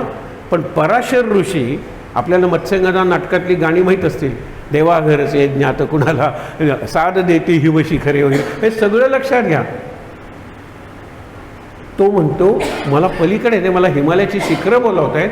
ती म्हणते आज माझे वडील नाहीत, मी तुम्हाला घेऊन जाते. पराशर ऋषी, पराशर ऋषी तिच्या एवढ्या मोहात पडतात. ती सुद्धा सावळी आहे पण तेजस्वी आहे. ती म्हणते तुम्ही ऋषी आहात, तुमच्याबरोबर एकांत या नावेत करायला माझी हरकत नाही, पण तुमची बदनामी होईल. त्यावेळेला ते म्हणतात माझ्या तपश्चर्येने त्या बळाने मी सगळीकडे धुकं निर्माण करतो.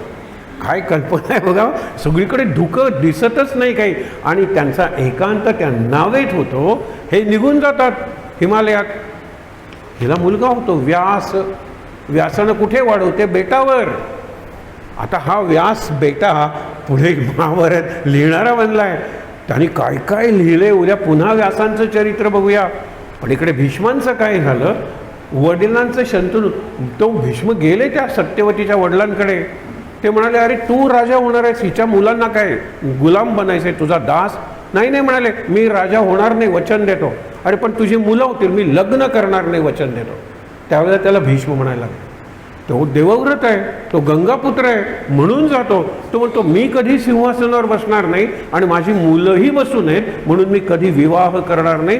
त्यावेळेला आकाशातून सगळीकडून भीष्म भीष्म भीष्म भीष्म असा आवाज ऐकतो, ध्वनी. आणि भीष्म म्हणजे कठोर प्रतिज्ञा करणारा, भीष्म प्रतिज्ञा.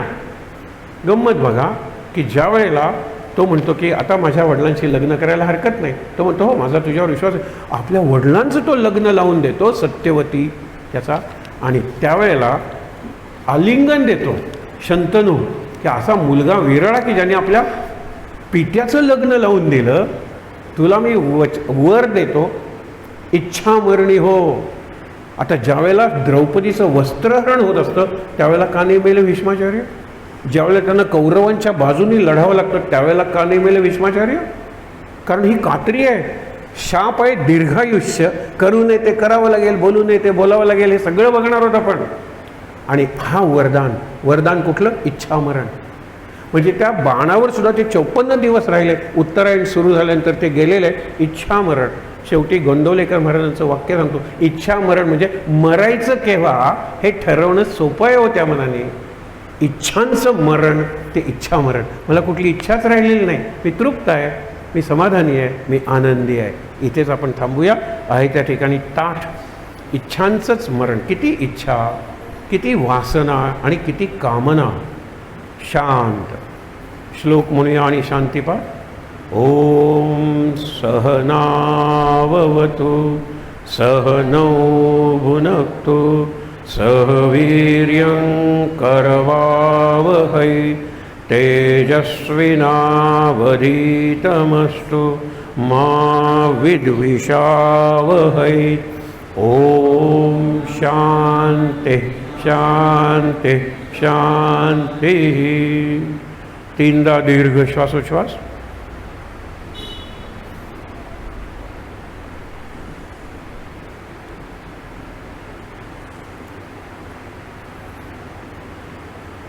हातावर हात सोडूया, ते चेहऱ्यावर डोळ्यांवर सोडूया.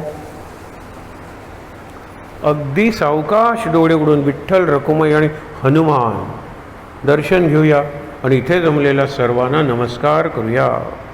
शांत आनंद. महाराज महाराज महाराज. सर्वांना नमस्कार महाराज.